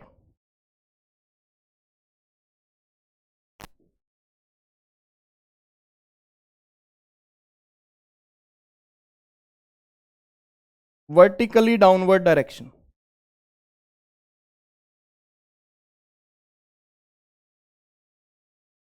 Away from centre, away from centre कौन सी डायरेक्शन होगी? Vertically upward. सेंटर से अवे कौन सी डायरेक्शन होगी? Vertically upward. Towards the centre vertically downward, और away from the centre vertically upward. ठीक है ना? Away from the centre vertically upward. I hope ये बात आपको पूरी समझ में आ जानी चाहिए। क्लियर? अब डिप समझ में आएगा, इसके बिना डिप नहीं समझ में आएगा। डिप समझने के लिए इसको समझना जरूरी है। क्लियर हो गया? बहुत बढ़िया। अब समझना,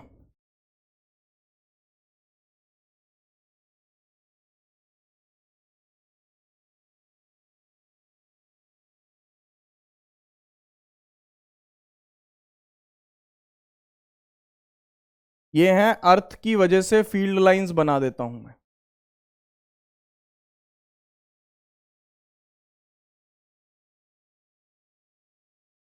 अगर आपकी कंट्री P पॉइंट पे है, अगर आपका देश या आपका शहर P पॉइंट पे है, अब देखो आपके लिए हॉरिजॉन्टल डायरेक्शन ये वाली है, और P पॉइंट पे अर्थ के मैग्नेटिक फील्ड का एरो देखना, यहां पे भी देखो एरो देखो मैग्नेटिक फील्ड के। P पॉइंट पे हॉरिजॉन्टल ये सरफेस है कि नहीं है? है सर। ठीक है ना? P पॉइंट पे ये हॉरिजॉन्टल सरफेस है, और अर्थ की मैग्नेटिक फील्ड का एरो देखो, क्या इसके बिल्कुल पैरेलल आ रहा है? क्या इसके बिल्कुल पैरेलल आ रहा है? इसका मतलब यहां पे अर्थ की मैग्नेटिक फील्ड का सिर्फ हॉरिजॉन्टल कंपोनेंट है, उसको BH बोलते हैं। अर्थ की मैग्नेटिक फील्ड का सिर्फ यहां पे हॉरिजॉन्टल कंपोनेंट है, इसको BH बोलते हैं भाई। क्या बोलते हैं? BH। ठीक है जी? सिमिलरली Q पॉइंट पे भी ऐसा ही है। सिमिलरली Q पॉइंट पे भी BH सिर्फ हॉरिजॉन्टल कंपोनेंट है। सिर्फ क्या है? हॉरिजॉन्टल कंपोनेंट है। किसी भी पॉइंट पे हॉरिजॉन्टल कंपोनेंट वो कंपोनेंट होगा जो अर्थ के सरफेस के पैरेलल होगा, जो अर्थ के सरफेस के पैरेलल होगा। ठीक है जी। अब सुनो, यहां पे जो बात यहां पे करने लायक है उसको समझो अब। ठीक है, थोड़ी सी और फील्ड लाइंस बनाता हूं, थोड़ा और अच्छे से समझ में आएगा। थोड़ी यहां पे क्लोज लेके जाता हूं लाइंस को।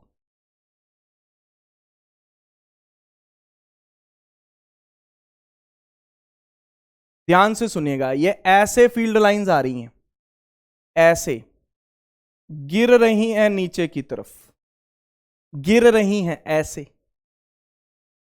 ये देखो, ये डायरेक्शन कौन सी है? कौन सी डायरेक्शन है ये? Vertically downward direction. ये कौन सी डायरेक्शन है? Vertically downward direction. वर्टिकली ऐसे आ रही हैं लाइंस, ये देखो। ये कौन सी डायरेक्शन है? अर्थ के सेंटर की तरफ कौन सी डायरेक्शन होती है? Vertically downward direction. इसका मतलब यह हुआ कि इस पॉइंट पे अर्थ की मैग्नेटिक फील्ड का सिर्फ और सिर्फ वर्टिकल कंपोनेंट होगा। इसको आर बोल देता हूं। इस पॉइंट पे अर्थ की मैग्नेटिक फील्ड का सिर्फ वर्टिकल कंपोनेंट होगा और वो नीचे की तरफ होगा। इस पॉइंट पे अर्थ की मैग्नेटिक फील्ड का सिर्फ और सिर्फ वर्टिकल कंपोनेंट होगा और वो नीचे की तरफ होगा। इस पॉइंट पे अर्थ की मैग्नेटिक फील्ड का सिर्फ वर्टिकल कंपोनेंट होगा और वो नीचे की तरफ होगा। BV, इसको बोलेंगे BV। क्या बोलेंगे? BV, B vertical. समझ में आई बात? अच्छा, अब आ जाओ इधर S पॉइंट पे। यहां से फील्ड लाइंस बाहर निकल रही हैं, ये देखो, यहां से बाहर निकल रही हैं। यहां से क्या निकल रही हैं? बाहर, बाहर। तो इस पॉइंट पे जो मैग्नेटिक फील्ड की डायरेक्शन होगी वो वर्टिकली अपवर्ड होगी। वर्टिकल ही होगी, है तो वर्टिकल ही। देखो, हॉरिजॉन्टल तो नहीं है, अर्थ के सेंटर से दूर आ रही है, अर्थ के सेंटर से दूर आ रही है। ठीक है ना? तो यहां पे वर्टिकली अपवर्ड होगी और यहां पे वर्टिकली डाउनवर्ड होगी और इन दोनों पॉइंट्स पे बिल्कुल हॉरिजॉन्टल होगी फील्ड। ठीक है ना? BH क्या है? Horizontal field, horizontal component of Earth's magnetic field. BV, vertical component of Earth magnetic field.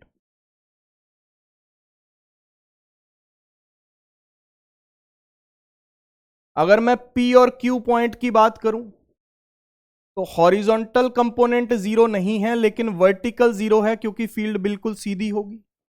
और अगर मैं R या S पॉइंट की बात करूं तो हॉरिजॉन्टल फील्ड जीरो है लेकिन वर्टिकल फील्ड जीरो नहीं है। R पॉइंट पे वर्टिकली डाउनवर्ड होगी, वर्टिकली डाउनवर्ड फील्ड होगी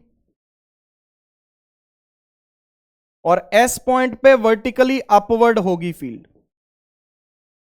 S पॉइंट पे वर्टिकली अपवर्ड होगी फील्ड। ध्यान से सुनिएगा, अगर आपका देश P पॉइंट पे है, सुनिएगा मैं डिप और इंक्लिनेशन समझाने जा रहा हूं। अगर आपका देश P पॉइंट पे है तो आपने फ्रीली सस्पेंड किया बार मैग्नेट को, तो बार मैग्नेट बिल्कुल हॉरिजॉन्टल रहेगा, कोई डिप या इंक्लिनेशन नहीं होगा। डिप का मतलब बार मैग्नेट का नीचे चले जाना, इंक्लिनेशन का मतलब बार मैग्नेट का ऊपर चले जाना। डिप का मतलब नीचे चले जाना, इंक्लिनेशन का मतलब ऊपर चले जाना। अगर आपका देश P पॉइंट पे है तो P पॉइंट पे मैग्नेटिक फील्ड की डायरेक्शन उसी तरफ है जिस तरफ अर्थ की सरफेस है। अर्थ की सरफेस के पैरेलल ये डायरेक्शन है भैया।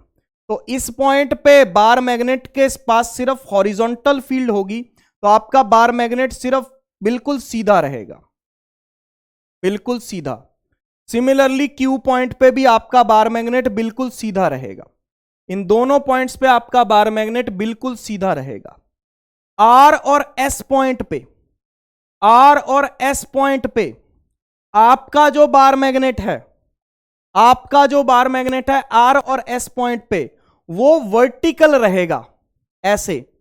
आर पॉइंट पे ये नीचे की तरफ रहेगा, इसको धागे से बांध के फ्रीली सस्पेंड कर दो, ये ऐसे रहेगा, ऐसे रहेगा भाई, ठीक। धागे से बांध के फ्रीली सस्पेंड कर दो, ये ऐसे रहेगा। आर पॉइंट पे अगर आपका देश है तो, अगर आपका देश एस पॉइंट पे है तो ये ऊपर रहेगा, तो ये ऊपर रहेगा, समझ गए भाई? तो ये ऊपर रहेगा। क्लियर हो रही है बात? अगर आपका देश आर पॉइंट पे है तो ये नीचे रहेगा, अगर आपका देश एस पॉइंट पे है तो ये ऊपर रहेगा, आर पे है तो नीचे रहेगा, पी और क्यू पे है तो सीधा रहेगा, आर पे है तो नीचे रहेगा, एस पे है तो ऊपर रहेगा। यानी कि इसका मतलब ये हुआ, आप ध्यान से समझो, ये लाइन है मैग्नेटिक इक्वेटर,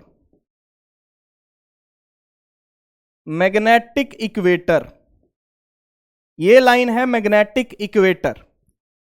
ये तो 4 पॉइंट्स हो गए। इसके अलावा अगर आप कोई भी पॉइंट बनाओगे, सपोज करो इसके अलावा आप ये पॉइंट ले लो, टी पॉइंट ले लो, कोई भी पॉइंट ले लो, तो इस पॉइंट पे टेंजेंट ड्रॉ करोगे तो वो आपकी नेट मैग्नेटिक फील्ड की डायरेक्शन बताएगा। अब उसका हॉरिजॉन्टल कंपोनेंट भी होगा और वर्टिकल कंपोनेंट, हॉरिजॉन्टल कंपोनेंट भी होगा उसके पास और वर्टिकल कंपोनेंट भी होगा भाई, हॉरिजॉन्टल कंपोनेंट भी होगा और वर्टिकल कंपोनेंट भी होगा किसी भी रैंडम पॉइंट पे।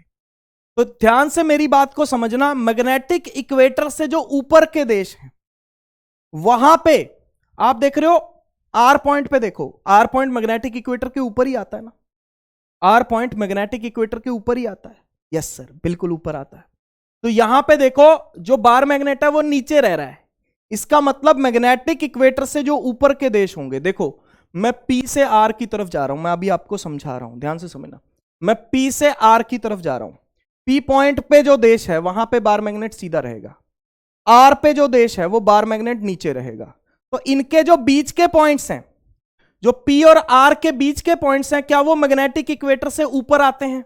बताओ भाई, पी और आर के जो पॉइंट्स हैं वहां पे जो मैग्नेटिक इक्वेटर से क्या वो ऊपर आते हैं? बिल्कुल आते हैं।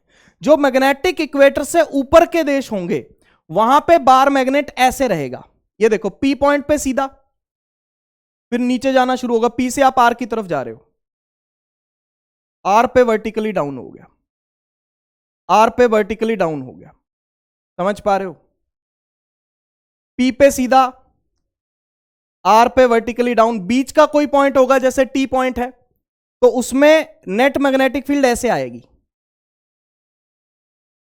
उसका हॉरिजॉन्टल कंपोनेंट भी होगा और वर्टिकल भी होगा, हॉरिजॉन्टल भी होगा और वर्टिकल भी होगा।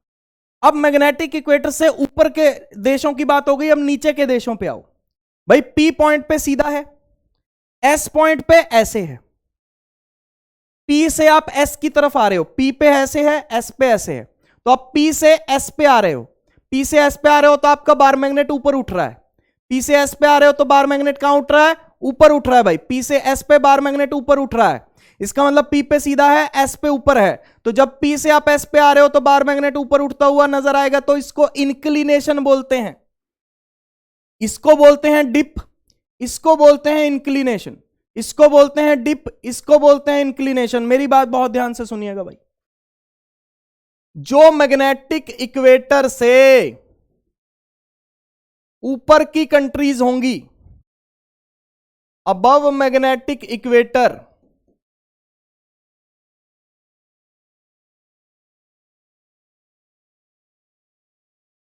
वहां पे बार मैग्नेट नीचे रहेगा, वहां पे डिप होगा, वहां पे हॉरिजॉन्टल फील्ड होगी, वर्टिकल फील्ड होगी और नेट मैग्नेटिक फील्ड नीचे की तरफ होगी, नेट मैग्नेटिक फील्ड नीचे की तरफ होगी, वहां पे डिप होगा, डिप मतलब नीचे जाना, ये नेट मैग्नेटिक फील्ड है, net magnetic field of earth,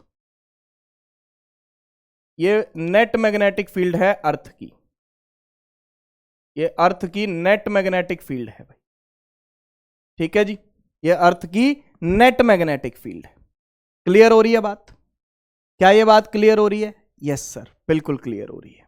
ठीक, और बिलो मैग्नेटिक इक्वेटर जो देश होंगे, बिलो मैग्नेटिक इक्वेटर जो देश होंगे, बिलो मैग्नेटिक इक्वेटर जो देश होंगे, वहां पे इंक्लिनेशन होगा, वहां पे इंक्लिनेशन होगा भाई। बिलो मैग्नेटिक इक्वेटर जो देश होंगे वहां पे इंक्लिनेशन होगा। ठीक है ना। अब आप यहां पे देखो, हॉरिजॉन्टल फील्ड, वर्टिकल फील्ड और ये इंक्लिनेशन, ये क्या होगा, इंक्लिनेशन। और हॉरिजॉन्टल फील्ड के साथ जो एंगल बनता है इसको डिप एंगल या इंक्लिनेशन एंगल कहा जाता है। इसको डिप, यहां पे इस केस को डिप बोला जाएगा, डिप एंगल। इसको बोला जाएगा इंक्लिनेशन एंगल, इंक्लिनेशन एंगल। समझ गए, समझ गए कि नहीं समझे। और मैग्नेटिक पोल्स के ऊपर यहां पे देखो, जो आर और एस पॉइंट मैंने आपको बताए थे और पी और क्यू पॉइंट जो मैंने आपको बताए थे, पी और क्यू पॉइंट पे फील्ड सिर्फ हॉरिजॉन्टल है। पी और क्यू पॉइंट पे फील्ड सिर्फ हॉरिजॉन्टल है भाई, फील्ड सिर्फ हॉरिजॉन्टल है, वर्टिकल कंपोनेंट है ही नहीं। आर और एस पॉइंट पे सिर्फ वर्टिकल कंपोनेंट है। पी और क्यू पॉइंट पे फील्ड बिल्कुल सीधी है, तो एंगल ऑफ डिप 0 होगा।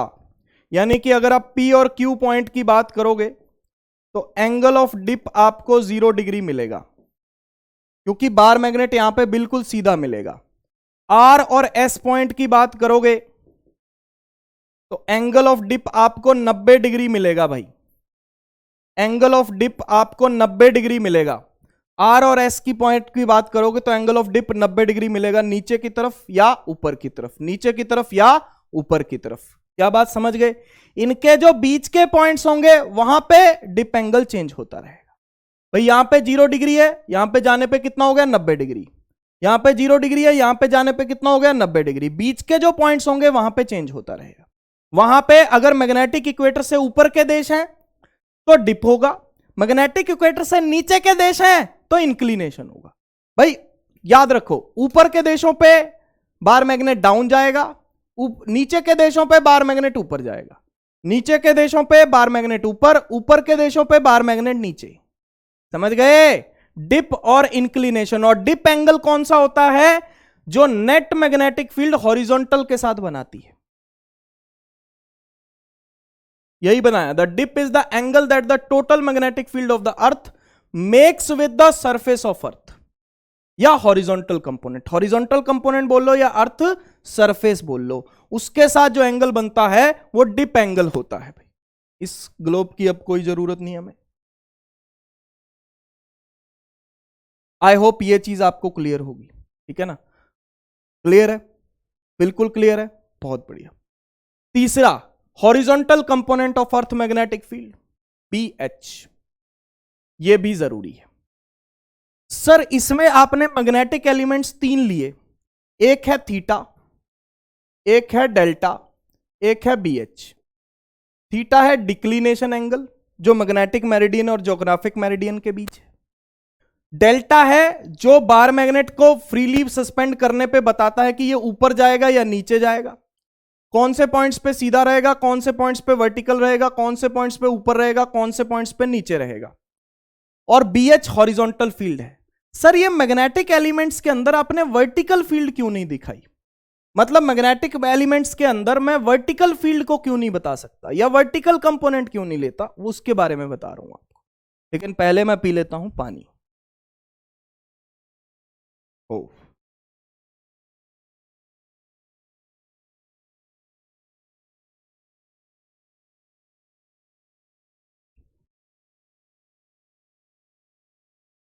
सारी की सारी जो मैग्नेटिक फील्ड की कैलकुलेशंस हैं वो मैग्नेटिक मेरिडियन में होती हैं। मैं क्या कर रहा हूं, जैसे हम किताब खोलते हैं वैसे ही मैं 2 प्लेन्स बना रहा हूं, एक खुली किताब की तरह। वैसे ही मैं 2 प्लेन्स बना रहा हूं, एक खुली किताब की तरह।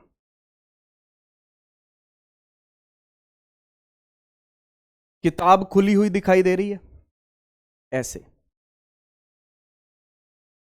ठीक है, ऐसे समझो। इनमें से एक प्लेन को मैं नाम देता हूं मैग्नेटिक मेरिडियन,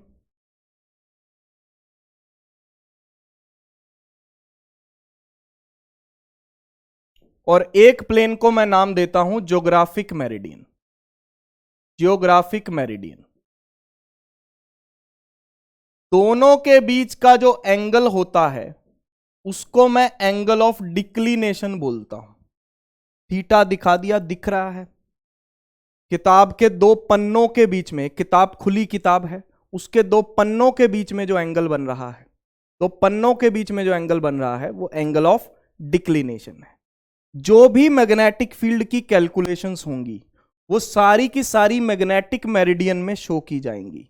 ऐसा क्यों सर? क्योंकि मैंने आपको बताया था कि जो मैग्नेटिक नीडल होती है, देखो मैग्नेटिक नीडल किस तरफ पॉइंट करती है? मैग्नेटिक मेरिडियन की तरफ। ये कौन सी डायरेक्शन होती है? मैग्नेटिक मेरिडियन की, ठीक है ना, बताई थी ना पी पॉइंट के लिए, ठीक है ना। तो मैग्नेटिक नीडल मैग्नेटिक मेरिडियन की तरफ पॉइंट करती है। इसका मतलब यह हुआ कि जो सारी हमारी डायरेक्शंस हैं जो हमें शो करनी है वो मैग्नेटिक मेरिडियन में शो करी जाएंगी। मान लीजिए मुझे हॉरिजॉन्टल फील्ड शो करनी है, मान लीजिए मुझे हॉरिजॉन्टल फील्ड शो करनी है, तो मैं ऐसे शो करूंगा BH, और मुझे वर्टिकल फील्ड शो करनी है तो मैं ऐसे शो करूंगा BV। अगर मैं डिप शो कर रहा हूं तो मैं BV नीचे बनाऊंगा, अगर मैं इंक्लिनेशन शो कर रहा हूं तो मैं BV ऊपर बनाऊंगा, ठीक है जी। ये BV वो BV नहीं है, ये BV वर्टिकल फील्ड है, वो वाली BV नहीं, वर्टिकल फील्ड वाली BV। और ये नेट अर्थ की मैग्नेटिक फील्ड है। हॉरिजॉन्टल के साथ जो नेट मैग्नेटिक फील्ड का एंगल बनेगा वो डेल्टा बनेगा। जो भी अर्थ की डायरेक्शंस दिखानी है, horizontal, vertical, net magnetic field, वो कौन से प्लेन में दिखानी है? मैग्नेटिक मेरिडियन में दिखानी है। बहुत आसान कैलकुलेशंस हैं, कुछ नहीं करना। कॉस डेल्टा अगर लिखना हो तो आप क्या लिखोगे? BH by B base by hypotenuse, hypotenuse ये हो जाएगा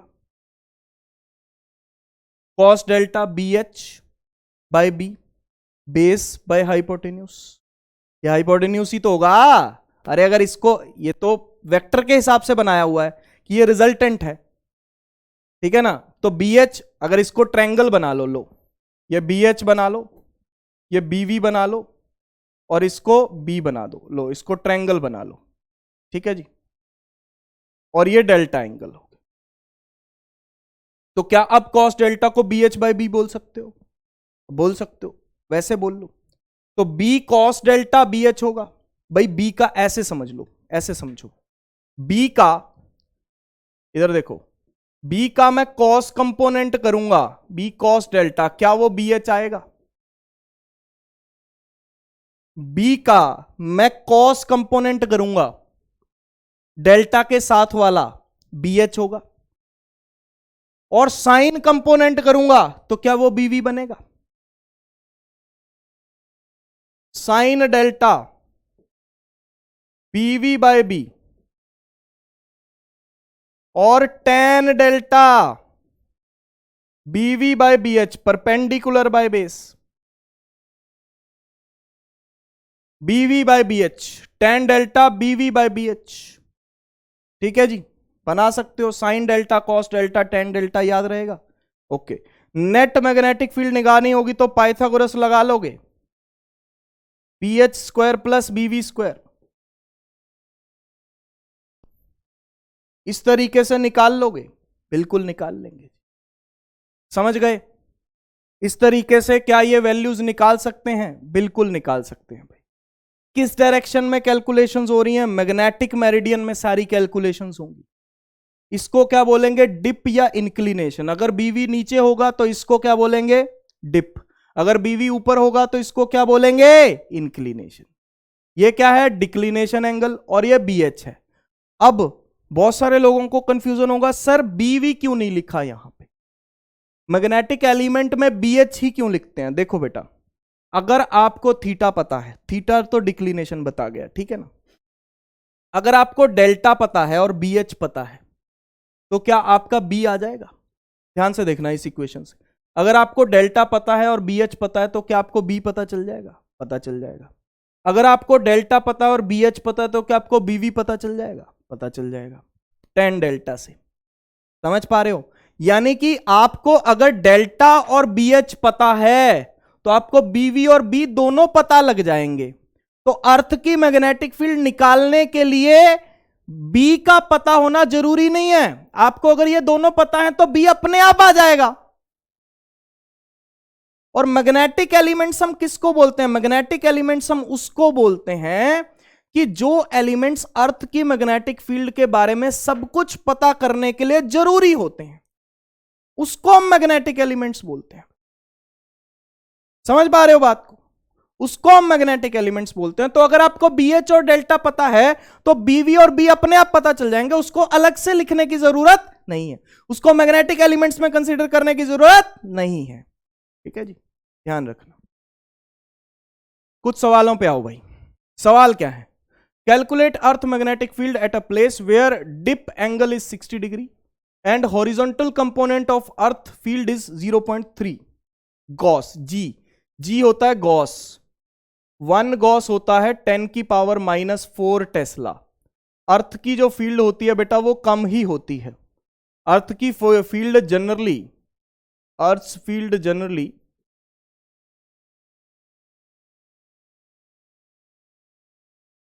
in range of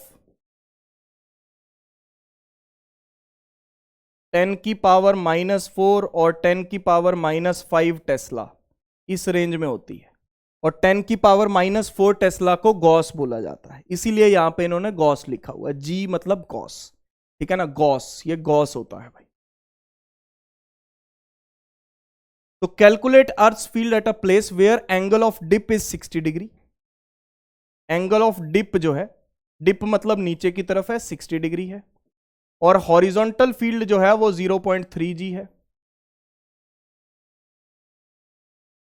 आपको नेट फील्ड बतानी है, वर्टिकल नहीं बतानी। वर्टिकल वैसे बनानी है, मैं बना देता हूं, लेकिन आपको नेट फील्ड बतानी है। आपको याद भी रखने की जरूरत नहीं है। देखो मैंने ये चीजें याद नहीं रखी, ये तो सिंपल पाइथागोरस है, सिंपल ट्रायंगल के रूल है, सिंपल ट्रायंगल के रूल हैं जो हम लगा सकते हैं, ठीक है ना। तो आपको कुछ भी याद करने की जरूरत नहीं है इसमें। आपको बी निकालना है, बी एच पता है, डेल्टा पता है, तो कॉस यूज करो भैया। कॉस डेल्टा जो होता है वो बी एच बाई बी होता है। अब कॉस डेल्टा यानी कि कॉस 60, बी एच कितना है 0.3 कॉस, और बी निकालना है, कॉस 60 होता है 1/2 और ये 0.3 कॉस बाय बी, तो बी आ गया 2 इंटू 0.3, मल्टीप्लाई कर दो तो ये कितना बन गया 0.6 गॉस बन गया भाई, सीधा खत्म। नेट मैग्नेटिक फील्ड 0.6 गॉस बन गई। कॉस 60 की वैल्यू पुट कर दी, 2 इंटू 0.3, 0.6 कॉस, खत्म, खत्म हो गया भाई। ये क्लियर है? और कुछ करना ही नहीं था। अगले सवाल पे आओ। The vertical component of earth field at a place is √3 times the magnitude of horizontal component. किसी पर्टिकुलर पॉइंट पे जो मैग्नेटिक फील्ड का वर्टिकल कंपोनेंट है वो √3 टाइम्स है उसके हॉरिजॉन्टल कंपोनेंट से। तो आपको उसका एंगल ऑफ डिप बताना है उस प्लेस पे। भैया बीवी बाई बी एच क्या √3 के बराबर आ गया? और बीवी बाई बी एच क्या होता है भाई? ये बीवी है, ये बी एच है, ये नेट फील्ड है, और ये डेल्टा एंगल है। बीवी बाई बी एच क्या होता है? tan डेल्टा, और tan डेल्टा √3 है। √3 है मतलब डेल्टा कितना है 60 डिग्री, खत्म। डेल्टा की वैल्यू कितनी आ गई 60 डिग्री आ गई, खत्म हो गई बात। वर्टिकल और हॉरिजॉन्टल फील्ड जो है उनका रेशो √3 है। वर्टिकल फील्ड कह रहे हैं वो √3 टाइम्स है हॉरिजॉन्टल फील्ड की, ठीक है ना। तो डेल्टा पूछा गया था। अच्छा जी, अब आपसे क्या पूछा गया है? 2012 में आया हुआ सवाल है, अच्छा सवाल है। सवाल क्या पूछा गया है देखो जरा यहां पे। Magnetic compass needle which is allowed to move in a horizontal plane is taken to a geomagnetic pole. Geomagnetic pole मतलब मैग्नेटिक पोल की ही बात हो रही है, घबरा मत जाना, ये मैग्नेटिक पोल्स की बात हो रही है, मैग्नेटिक पोल्स की बात हो रही है। जियो मैग्नेटिक मतलब मैग्नेटिक पोल्स, ठीक है ना, घबरा मत जाना कि यहां पे मैग्नेटिक पोल्स के अंदर हम हॉरिजॉन्टल कंपास को ले गए। देखो, a compass needle which is allowed to move in a horizontal plane, एक ऐसी, देखो दो टाइप की कंपास नीडल आती हैं, एक जो हॉरिजॉन्टल में मूव करती हैं, डिफ्लेक्शन इधर उधर शो करेंगी हॉरिजॉन्टल में, एक जो वर्टिकल में शो करती हैं, एक जो वर्टिकल में शो करती हैं, एक जो हॉरिजॉन्टल में शो करती हैं। तो हमारे पास कौन सी कंपास है जो हॉरिजॉन्टल में डायरेक्शन शो करती है, हॉरिजॉन्टल में डायरेक्शन शो करती है, वो वाली कंपास है, ठीक है ना, that is allowed to move in a horizontal plane. कह रहे हैं इस कंपास को हम कहां पे ले गए, जियो मैग्नेटिक पोल पे ले गए, यहां पे। अभी अभी मैंने आपको बताया था कि इन पोल्स के ऊपर वर्टिकल कंपोनेंट होता है, हॉरिजॉन्टल कंपोनेंट तो होता ही नहीं, हॉरिजॉन्टल कंपोनेंट तो इन दोनों जगहों पे जीरो होता है, ठीक है ना। तो इसका मतलब यहां पे कंपास नीडल काम नहीं करेगी, यहां पे हॉरिजॉन्टल वाली कंपास नीडल काम नहीं करेगी, क्योंकि हॉरिजॉन्टल डायरेक्शन में फील्ड तो होती नहीं यहां पे, तो वो क्या आपको कोई डायरेक्शन शो करेगी, नहीं, यहां पे काम नहीं करेगी, यहां पे काम नहीं करेगी, कंपास नीडल काम नहीं करेगी भैया, कंपास नीडल काम नहीं करेगी, यहां पे काम नहीं करेगी। तो फिर कौन सा ऑप्शन टिक करना चाहिए, will become rigid showing no movement, will stay in any position, will stay in north south direction only, will stay in east west direction only. ये दोनों तो कट कर दो भाई, कोई डायरेक्शन तो वो शो ही नहीं करेगी, ये कह रहे हैं ये नॉर्थ साउथ शो करेगी, ये कह रहे हैं ये ईस्ट वेस्ट शो करेगी, कोई डायरेक्शन शो नहीं करेगी भैया। जब वो काम नहीं करेगी, अब ये नीडल है, ठीक है ना, ये नीडल है, ये घूम सकती है, ठीक है ना, ये घूमेगी, तो इसको जिस डायरेक्शन में रख दोगे उस तरफ चली जाएगी, इससे रख दोगे ऐसे चली जाएगी, ऐसे रख दोगे ऐसे चली जाएगी, ऐसे रख दोगे ऐसे चली जाएगी, खुद से नहीं शो करेगी, काम नहीं करेगी। मतलब इसका मतलब ये नहीं है कि ये रिजिड हो जाएगी ना, रिजिड थोड़ी हो जाएगी, घुमाने से तो घूमेगी भैया, खुद से डायरेक्शन शो नहीं कर रही, लेकिन अगर आप घुमाओगे तो घूमेगी ना, तो जिस डायरेक्शन में घुमाओगे उसमें चली जाएगी, ठीक है ना, खुद ब खुद, खुद से कोई डायरेक्शन शो नहीं करेगी, ठीक है ना, खुद से कोई डायरेक्शन शो नहीं करेगी, आप जिस तरफ घुमाओगे उस तरफ घूम जाएगी, समझ गए। आप ऐसे घुमाओगे, ऐसे रखोगे ऐसे चली जाएगी, ऐसे रखोगे ऐसे चली जाएगी, ऐसे रखोगे ऐसे आ जाएगी, खुद से कोई डायरेक्शन शो नहीं करेगी, तो it will stay in any position. ये आंसर है, थोड़ा लॉजिकल क्वेश्चन है, बहुत अच्छा क्वेश्चन है, लॉजिकल क्वेश्चन है, लॉजिकल, कि काम नहीं करेगी, खुद से कोई डायरेक्शन शो नहीं करेगी, इसका मतलब यह हुआ जिस तरफ आप रखोगे उस तरफ पड़ी रहेगी, आप ऐसे रख के चले जाओगे ऐसे डायरेक्शन शो करती रहेगी, आप ऐसे रख के चले जाओगे ऐसे डायरेक्शन शो करती रहेगी। समझ में आ रही है बात, बहुत बढ़िया। अब आ जाओ आगे, अगर मैं अपेरेंट डिप या अपेरेंट इंक्लिनेशन की बात करता हूं, अगर आपकी कैलकुलेशंस ऐसे प्लेन में चली गई हैं, मान लीजिए आप मैग्नेटिक मेरिडियन में कैलकुलेशंस नहीं करें, when we measure in a plane other than magnetic meridian, ध्यान से सुनना,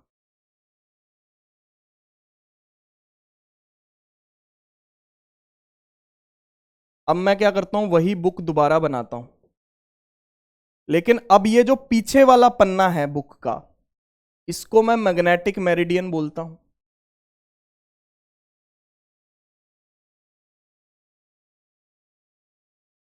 और ये वो वाला प्लेन है जिसमें हम मेजर कर रहे हैं, ये प्लेन ऑफ मेजरमेंट है, ये वो वाला प्लेन है जिसमें हम मेजर कर रहे हैं। अब हम मैग्नेटिक फील्ड को मैग्नेटिक मेरिडियन में मेजर नहीं कर रहे, या डिप एंगल को मैग्नेटिक मेरिडियन में मेजर नहीं कर रहे, अब हमने अलग से कोई प्लेन सेलेक्ट किया है जिसमें हम मेजरमेंट कर रहे हैं, ठीक है जी। तो मैंने एक पन्ना बना दिया मैग्नेटिक मेरिडियन का, और एक पन्ना बना दिया ज्योग्राफिक मेरिडियन का, सॉरी ज्योग्राफिक नहीं, वो तो दिखाई नहीं यहां पे, वो भी होगी लेकिन वो दिखाई नहीं है।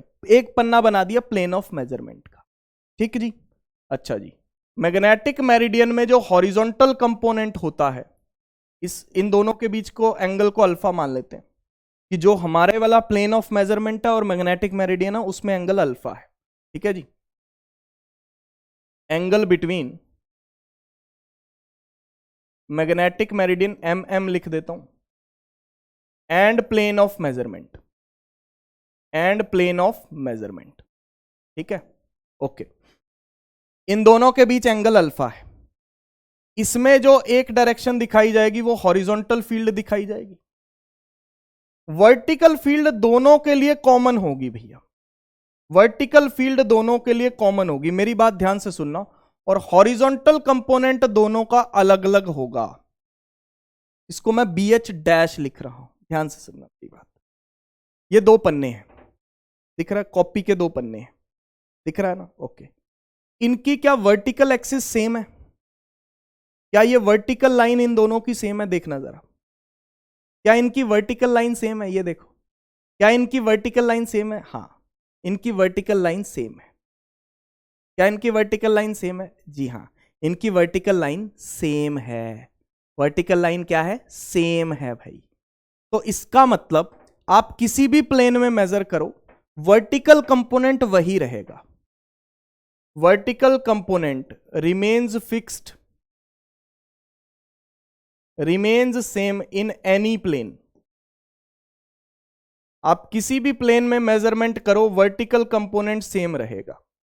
हॉरिजॉन्टल कंपोनेंट का फर्क पड़ता है। इन दोनों पन्नों का हॉरिजॉन्टल कंपोनेंट अलग अलग है, वर्टिकल तो सेम है, दोनों पन्नों की एक्सिस सेम है, हॉरिजॉन्टल अलग अलग है। इसका हॉरिजॉन्टल ये रहा, मेरा अंगूठा देखो, दोनों अंगूठे देखो, ये इसके हॉरिजॉन्टल कंपोनेंट है, ठीक है ना। इसका हॉरिजॉन्टल कंपोनेंट इस तरफ है, इसका हॉरिजॉन्टल कंपोनेंट इस तरफ है, दोनों के बीच में एंगल है अल्फा, दोनों के बीच में एंगल क्या है? अल्फा, ठीक है ना। हॉरिजॉन्टल कंपोनेंट मैग्नेटिक मेरिडियन में सही मिलेगा, BH मिलेगा, और इसमें यह सही नहीं मिलेगा, BH डैश मिलेगा।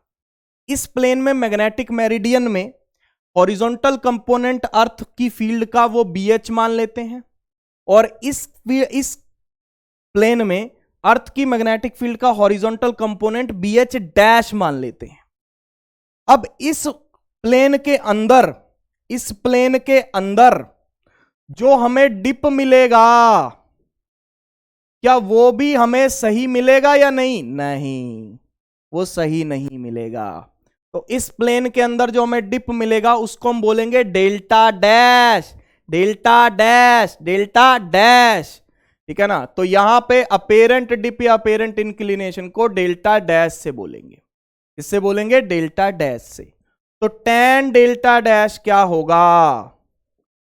BV dash, sorry BV by BH dash. बेटा BV तो सेम है, tan डेल्टा डैश क्या होगा? परपेंडिकुलर, परपेंडिकुलर तो सेम है, बेस चेंज हो गया, बेस BH डैश हो गया, बेस BH डैश लिख।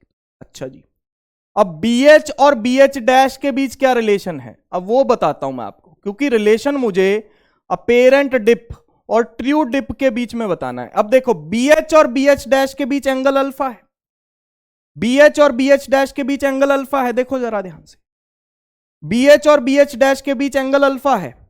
तो मैं क्या BH डैश को BH cos अल्फा लिख सकता हूं? भाई BH का अगर मैं cos कंपोनेंट कर दूं, BH का अगर मैं cos कंपोनेंट कर दूं, क्या वो BH डैश आ जाएगा? BH का अगर मैं cos कंपोनेंट कर दूं, क्या वो BH डैश आ जाएगा? हां, तो इसका मतलब BH डैश क्या हो गया? BH cos अल्फा हो गया भाई। BH डैश क्या हो गया? BH cos alpha, BV by BH cos alpha. और BV बाय BH क्या होता है? BV बाय BH क्या होता है? सही वाला डिप, tan डेल्टा।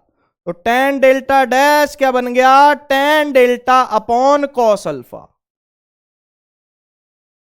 ये अपेरेंट डिप है और ये ट्रू डिप है। डेल्टा डैश, डेल्टा डैश क्या है? अपेरेंट डिप, और डेल्टा क्या है? True dip.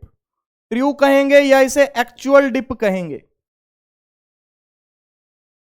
भाई मेरी बात सुनो, BV बाय BH क्या होता है? tan डेल्टा, और डेल्टा क्या होता है? ट्रू डिप, जो सही डिप है, जो मैग्नेटिक मेरिडियन में मेजर हुआ है। अगर हम मैग्नेटिक मेरिडियन के अलावा किसी और प्लेन में मेजर करते हैं तो डिप एंगल चेंज हो जाता है, क्योंकि उस प्लेन के अंदर horizontal component of field change हो जाता है। तो वहां पे हम लिखेंगे BV by BH dash, tan delta dash को, BH डैश को BH cos अल्फा लिख लिया, BV by BH tan delta होता है, cos अल्फा एक्स्ट्रा आ गया। यानी कि ये ट्रू डिप और अपेरेंट डिप के बीच में रिलेशन है जो आपको याद रखना है। डेल्टा डैश क्या है? Apparent dip. डेल्टा क्या है? ट्रू डिप या एक्चुअल डिप। ट्रू डिप किस में मेजर होती है? मैग्नेटिक मेरिडियन में।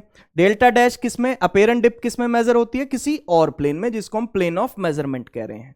दोनों के बीच में एंगल क्या है? अल्फा। मैग्नेटिक मेरिडियन और प्लेन ऑफ मेजरमेंट के बीच में, और यहां पे क्या आ रहा है? Cos alpha.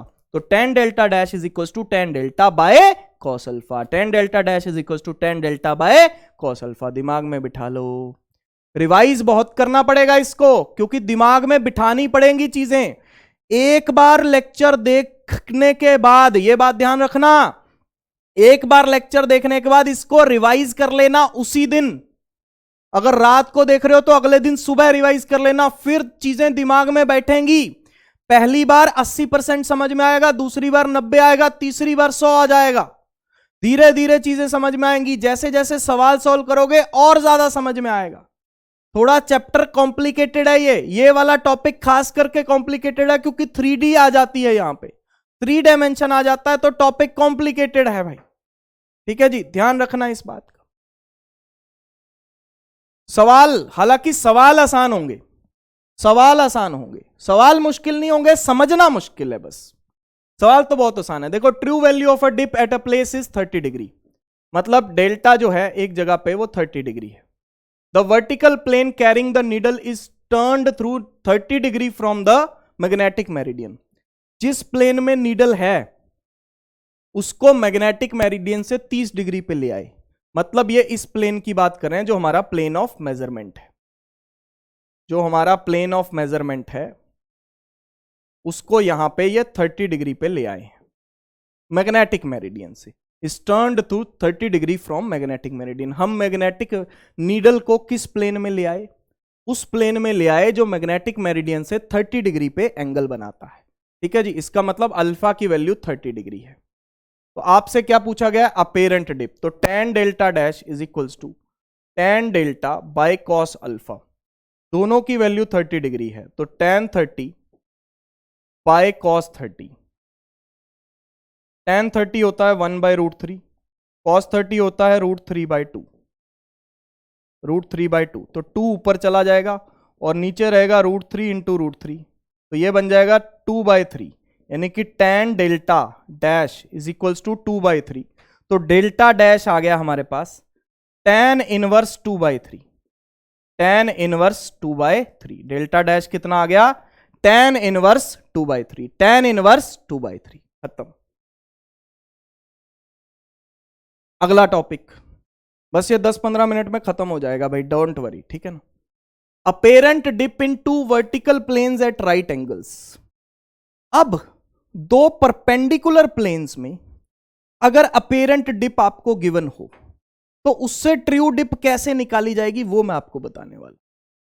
अगर 2 परपेंडिकुलर प्लेन्स में अपेरेंट डिप आपको गिवन हो तो उससे ट्रू डिप कैसे निकाली जाएगी वो मैं आपको बताने वाला हूं। सुनिएगा, मान लीजिए आपका मैग्नेटिक मेरिडियन ये है, मान लीजिए आपका ये मैग्नेटिक मेरिडियन है, ये मैग्नेटिक मेरिडियन वाला प्लेन है। आप 2 अलग अलग प्लेन्स में मेजरमेंट कर रहे हो। ये प्लेन ऑफ मेजरमेंट 1 है, प्लेन ऑफ मेजरमेंट 1, ये प्लेन ऑफ मेजरमेंट 2, ये plane of measurement 2। 2 perpendicular planes में आप मेजरमेंट कर रहे हो, ठीक है जी। इस प्लेन के अंदर आपको डिप की वैल्यू सपोज करो डेल्टा 1 मिली है, इस प्लेन के अंदर आपको डिप की वैल्यू डेल्टा 2 मिली है, लेकिन सही डिप की वैल्यू डेल्टा है। तो अगर आपको ये दोनों पता हैं तो आप सही डिप की वैल्यू कैसे निकालोगे वो मैं आपको बता रहा हूं। मान लीजिए पहले वाले प्लेन के साथ एंगल अल्फा है, तो दूसरे वाले प्लेन के साथ एंगल कितना होगा? 90 माइनस अल्फा। दूसरे वाले प्लेन के साथ एंगल कितना होगा? 90 माइनस अल्फा। देखो कर क्या रहा हूं, मैंने अपेरेंट डिप आपको निकालना सिखा दिया, ठीक है ना।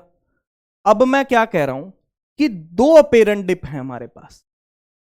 कौन कौन से प्लेन में मेजरमेंट की है? तो परपेंडिकुलर प्लेन्स में मेजरमेंट करी है। एक प्लेन में मेजरमेंट करी है तो डिप हमें डेल्टा 1 मिल रही है, और उसके परपेंडिकुलर प्लेन में मेजरमेंट करी है तो डिप डेल्टा 2 मिल रही है। अब इन दोनों की मदद से सही वाला डेल्टा निकालना है, जो मैग्नेटिक मेरिडियन वाला डेल्टा है। कैसे निकालेंगे वो मैं आपको बता रहा हूं। तो tan डेल्टा डैश हमें पता है, tan डेल्टा डैश क्या होता है? tan delta by cos alpha, ठीक है ना। ये बात ध्यान रखना कि ये इसके बाद का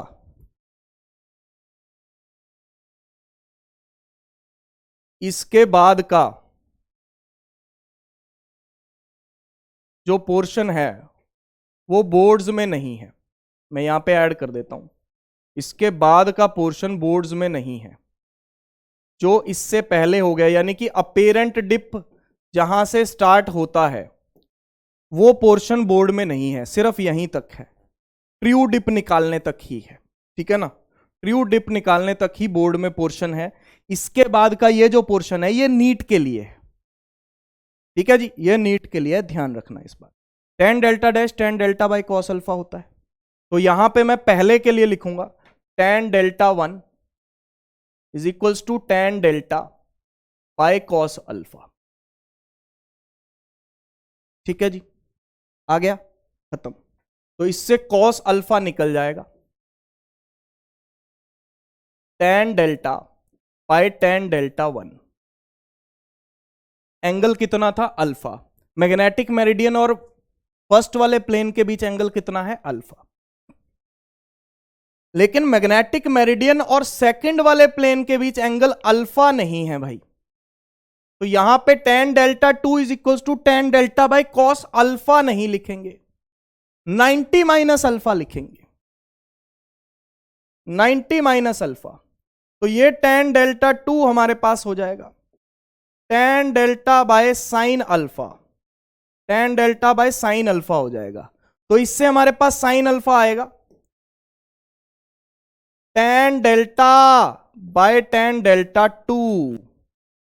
अब आपको कुछ नहीं करना, मैं इसकी डेरिवेशन आपको पूरी नहीं करवा रहा हूं, वैसे तो डेरिवेशन हो गई है। ये फर्स्ट इक्वेशन है, ये सेकंड इक्वेशन है, दोनों का स्क्वायर करके ऐड कर दो, दोनों का स्क्वायर करके ऐड कर दो। Sine square alpha plus cos square alpha 1 होता है कि नहीं होता? बताओ। Cos square alpha plus sine square alpha 1 होता है, sine square plus alpha plus cos square alpha 1 होता है। दोनों का स्क्वायर करके ऐड कर दो, अल्फा एलिमिनेट हो जाएगा।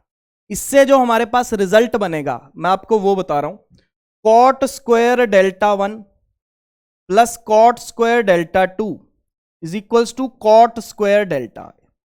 ये याद रखना भाई, cot square delta 1 plus cot square delta 2 is equals to cot square delta. ये रिजल्ट आप याद रखना, ये इनको सॉल्व करके आ जाएगा। सर डेरिवेशन क्यों नहीं करवा रहे आप, पूरी क्यों नहीं करवा रहे इसको? क्योंकि बोर्ड्स में नहीं है, फालतू में कोई फायदा नहीं है इसको करके, कोई नंबर नहीं मिलने आपको कहीं पे इसके। मैंने समझा दिया कैसे होगी, तो पूरी आप खुद कर लेना, मैथमेटिक्स है बस उसके बाद, ठीक है ना। tan का उल्टा कॉट होता है तो उल्टा पुल्टा कर लेना भाई, हो जाएगा, ठीक है जी। Cot square delta 1 plus cot square delta 2 is equals to cot square delta. ये रिलेशन याद रखिए, बस ये रिलेशन याद रखना है, ठीक है जी। याद रखोगे, बहुत बढ़िया। यही क्वेश्चन आपका नीट का 2017 का क्वेश्चन है। θ1 θ2 अपेरेंट डिप है observed in two vertical planes at right angles to each other, find the true dip theta. देखो इन्होंने डेल्टा की जगह थीटा लिख रखा है, आंसर तो यही आएगा ना। Cot square delta is equals to cot square delta 1 plus cot square delta 2, वही आंसर यहां पे है। Cot square theta is equals to cot square theta 1 plus cot square theta 2। बस टिक करो, खत्म, आगे बढ़ो। Apparent dip when the dip circle is placed in two mutually perpendicular directions are, 30 degree and 45 degree, what is the actual dip at that place. दो mutually perpendicular directions में जो apparent dip आपको दे रखे हैं, ये एक डिप सर्कल एक device होती है जिसकी मदद से डिप एंगल मेजर किया जाता है, ठीक है ना। ये एक डिवाइस होती है, तो इसके बारे में आपको और डिटेल में कोई जानने की जरूरत नहीं है, बस ये पता करो कि डिप सर्कल एक डिवाइस होती है, ठीक है ना, जो डिप एंगल को मेजर करती है। तो 30 डिग्री और 45 डिग्री है, यानी कि डेल्टा 1 30 डिग्री है और डेल्टा 2 45 डिग्री है। तो सही डिप क्या होगा भाई, सही डिप क्या होगा, तो cot square delta is equals to cot square delta 1 यानी कि cot square 30 degree plus cot square 45 degree plus cot square 45 degree, ठीक है जी। ये बन गया 1/tan square 30 degree plus 1/tan square 45 degree, और tan 30 होता है 1/√3, tan 30 होता है 1/√3,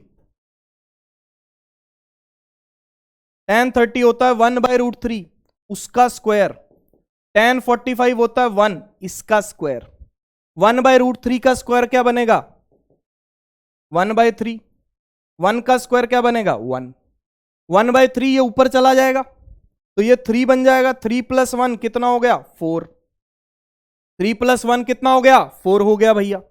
तो कॉट स्क्वायर डेल्टा 4 आ गया, तो कॉट डेल्टा कितना हो गया 2, 1/tan डेल्टा हो जाएगा ये यानी कि 2, तो tan डेल्टा कितना हो गया 1/2, तो डेल्टा कितना आ गया tan इनवर्स 1/2। देख लो जरा ध्यान से भाई, देख लो बड़े ध्यान से भाई, क्लियर है, क्लियर है भाई, बिल्कुल क्लियर है सर। लास्ट टॉपिक बड़ा आसान सा टॉपिक है, कुछ नहीं है, डेफिनेशन है। न्यूट्रल पॉइंट्स कौन से होते हैं, न्यूट्रल पॉइंट्स वो पॉइंट्स होते हैं, these are the points where earth magnetic field horizontal component, earth की फील्ड का horizontal component gets cancelled due to the field of bar magnet. मान लीजिए हमारी अर्थ की फील्ड का जो हॉरिजॉन्टल कंपोनेंट है वो इस तरफ है, हमने यहां पे एक बार मैग्नेट रखा, ठीक है जी। मान लीजिए ये बार मैग्नेट का इक्विटोरियल पॉइंट है, सपोज करो ये P पॉइंट है, इस जगह पे अर्थ की हॉरिजॉन्टल फील्ड इस तरफ है, हमने यहां पे एक बार मैग्नेट रख दिया, ठीक है जी। बार मैग्नेट का साउथ और नॉर्थ इधर है, तो बार मैग्नेट की मैग्नेटिक मोमेंट इस तरफ होगी, साउथ से नॉर्थ की तरफ होती है।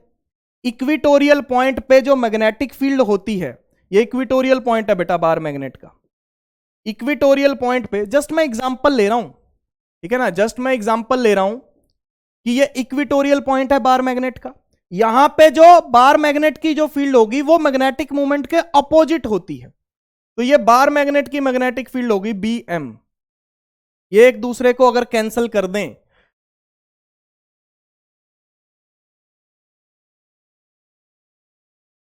तो इनकी वजह से जो नेट फील्ड बन जाएगी वो क्या बन जाएगी 0। तो ऐसे पॉइंट को क्या बोलेंगे न्यूट्रल पॉइंट, ऐसे पॉइंट को क्या बोलेंगे न्यूट्रल पॉइंट, ऐसे पॉइंट को क्या बोलेंगे न्यूट्रल पॉइंट भैया, जहां पे अर्थ की फील्ड का हॉरिजॉन्टल कंपोनेंट कोई भी बार मैग्नेट कैंसिल कर दे। इक्विटोरियल पॉइंट तो जस्ट एक एग्जांपल लिया है मैंने, ठीक है ना, इक्विटोरियल पॉइंट तो जस्ट एक एग्जांपल लिया है, कोई भी बार मैग्नेट जहां पे अर्थ की फील्ड को कैंसिल कर दे, बार मैग्नेट की फील्ड अर्थ की फील्ड के हॉरिजॉन्टल कंपोनेंट को कैंसिल कर दे, वहां पे नेट मैग्नेटिक फील्ड क्या हो जाएगी 0 हो जाएगी, ठीक है ना, हॉरिजॉन्टल डायरेक्शन में जो मैग्नेटिक फील्ड है वो 0 हो जाएगी, तो उस पॉइंट को बोला जाएगा क्या न्यूट्रल पॉइंट, क्या न्यूट्रल पॉइंट। चैप्टर खत्म, मेरी बात को ध्यान से सुन लो, अर्थ की मैग्नेटिक फील्ड का ये जो चैप्टर है अर्थ मैग्नेटिज्म, अर्थ मैग्नेटिज्म 3D है, ठीक है ना, क्या है 3D है, समझना मुश्किल है, तो बार बार देखना पड़ सकता है, समझना मुश्किल है, बार बार देखना पड़ सकता है, बार बार देख लेना, बार बार देख सकते हो, पूरा नहीं, जो भी समझ में नहीं आया बार बार देख सकते हो, परेशान मत होना कि हमें समझ में नहीं आ रहा, ठीक है ना। बार बार देखना पड़ सकता है, ठीक है ना, बार बार देख सकते हो, बार बार देख सकते हो, ठीक है ना। लेकिन सवाल आसान है, आपने सवाल किए ना, सवाल आसान है, लेकिन सवाल आसान है, सवाल इजी है, ये फायदा है। पहली बार जब पढ़ोगे हो सकता है आपको सिर्फ 70% समझ में आए, दूसरी बार जब आप इसे रिवाइज करोगे और जो चीज समझ में नहीं आई उसको वीडियो से देखोगे, आपका 80% हो जाएगा या 85% हो जाएगा। तीसरी बार करोगे रिवाइज तो तब आपको जाके जो है 100% समझ में आएगा, क्योंकि 3D है तो इमेजिन करने में थोड़ा समय लगेगा, ठीक है ना। और जो मैंने आपको वो दिखाई यहां पे, ये वेबसाइट, इसको आप देख सकते हैं symfy.com weblets/weblets सर्च करना तो वहां पे आपको अर्थ मैग्नेटिक फील्ड की सिमुलेशन मिल जाएगी। इसको इधर उधर घुमा के देखोगे तो आपको सर्कल ऐसे घूमता घूमता नजर आएगा, ठीक है जी, क्लियर है, ओके। ये बात का ख्याल रखिएगा। और इस तरीके से मैंने आपको बता दिया कि कैसे आपको करनी है चीज, ठीक है ना। सवाल की प्रैक्टिस करेंगे धीरे धीरे सब हो जाएगा, ठीक। शुक्रिया, ये चैप्टर खत्म, अर्थ का मैग्नेटिज्म खत्म। शुक्रिया, शुभरात्रि, शब खैर, टेक केयर, गुड नाइट। मेरा साथ देने के लिए बहुत बहुत धन्यवाद। Bye bye bye bye.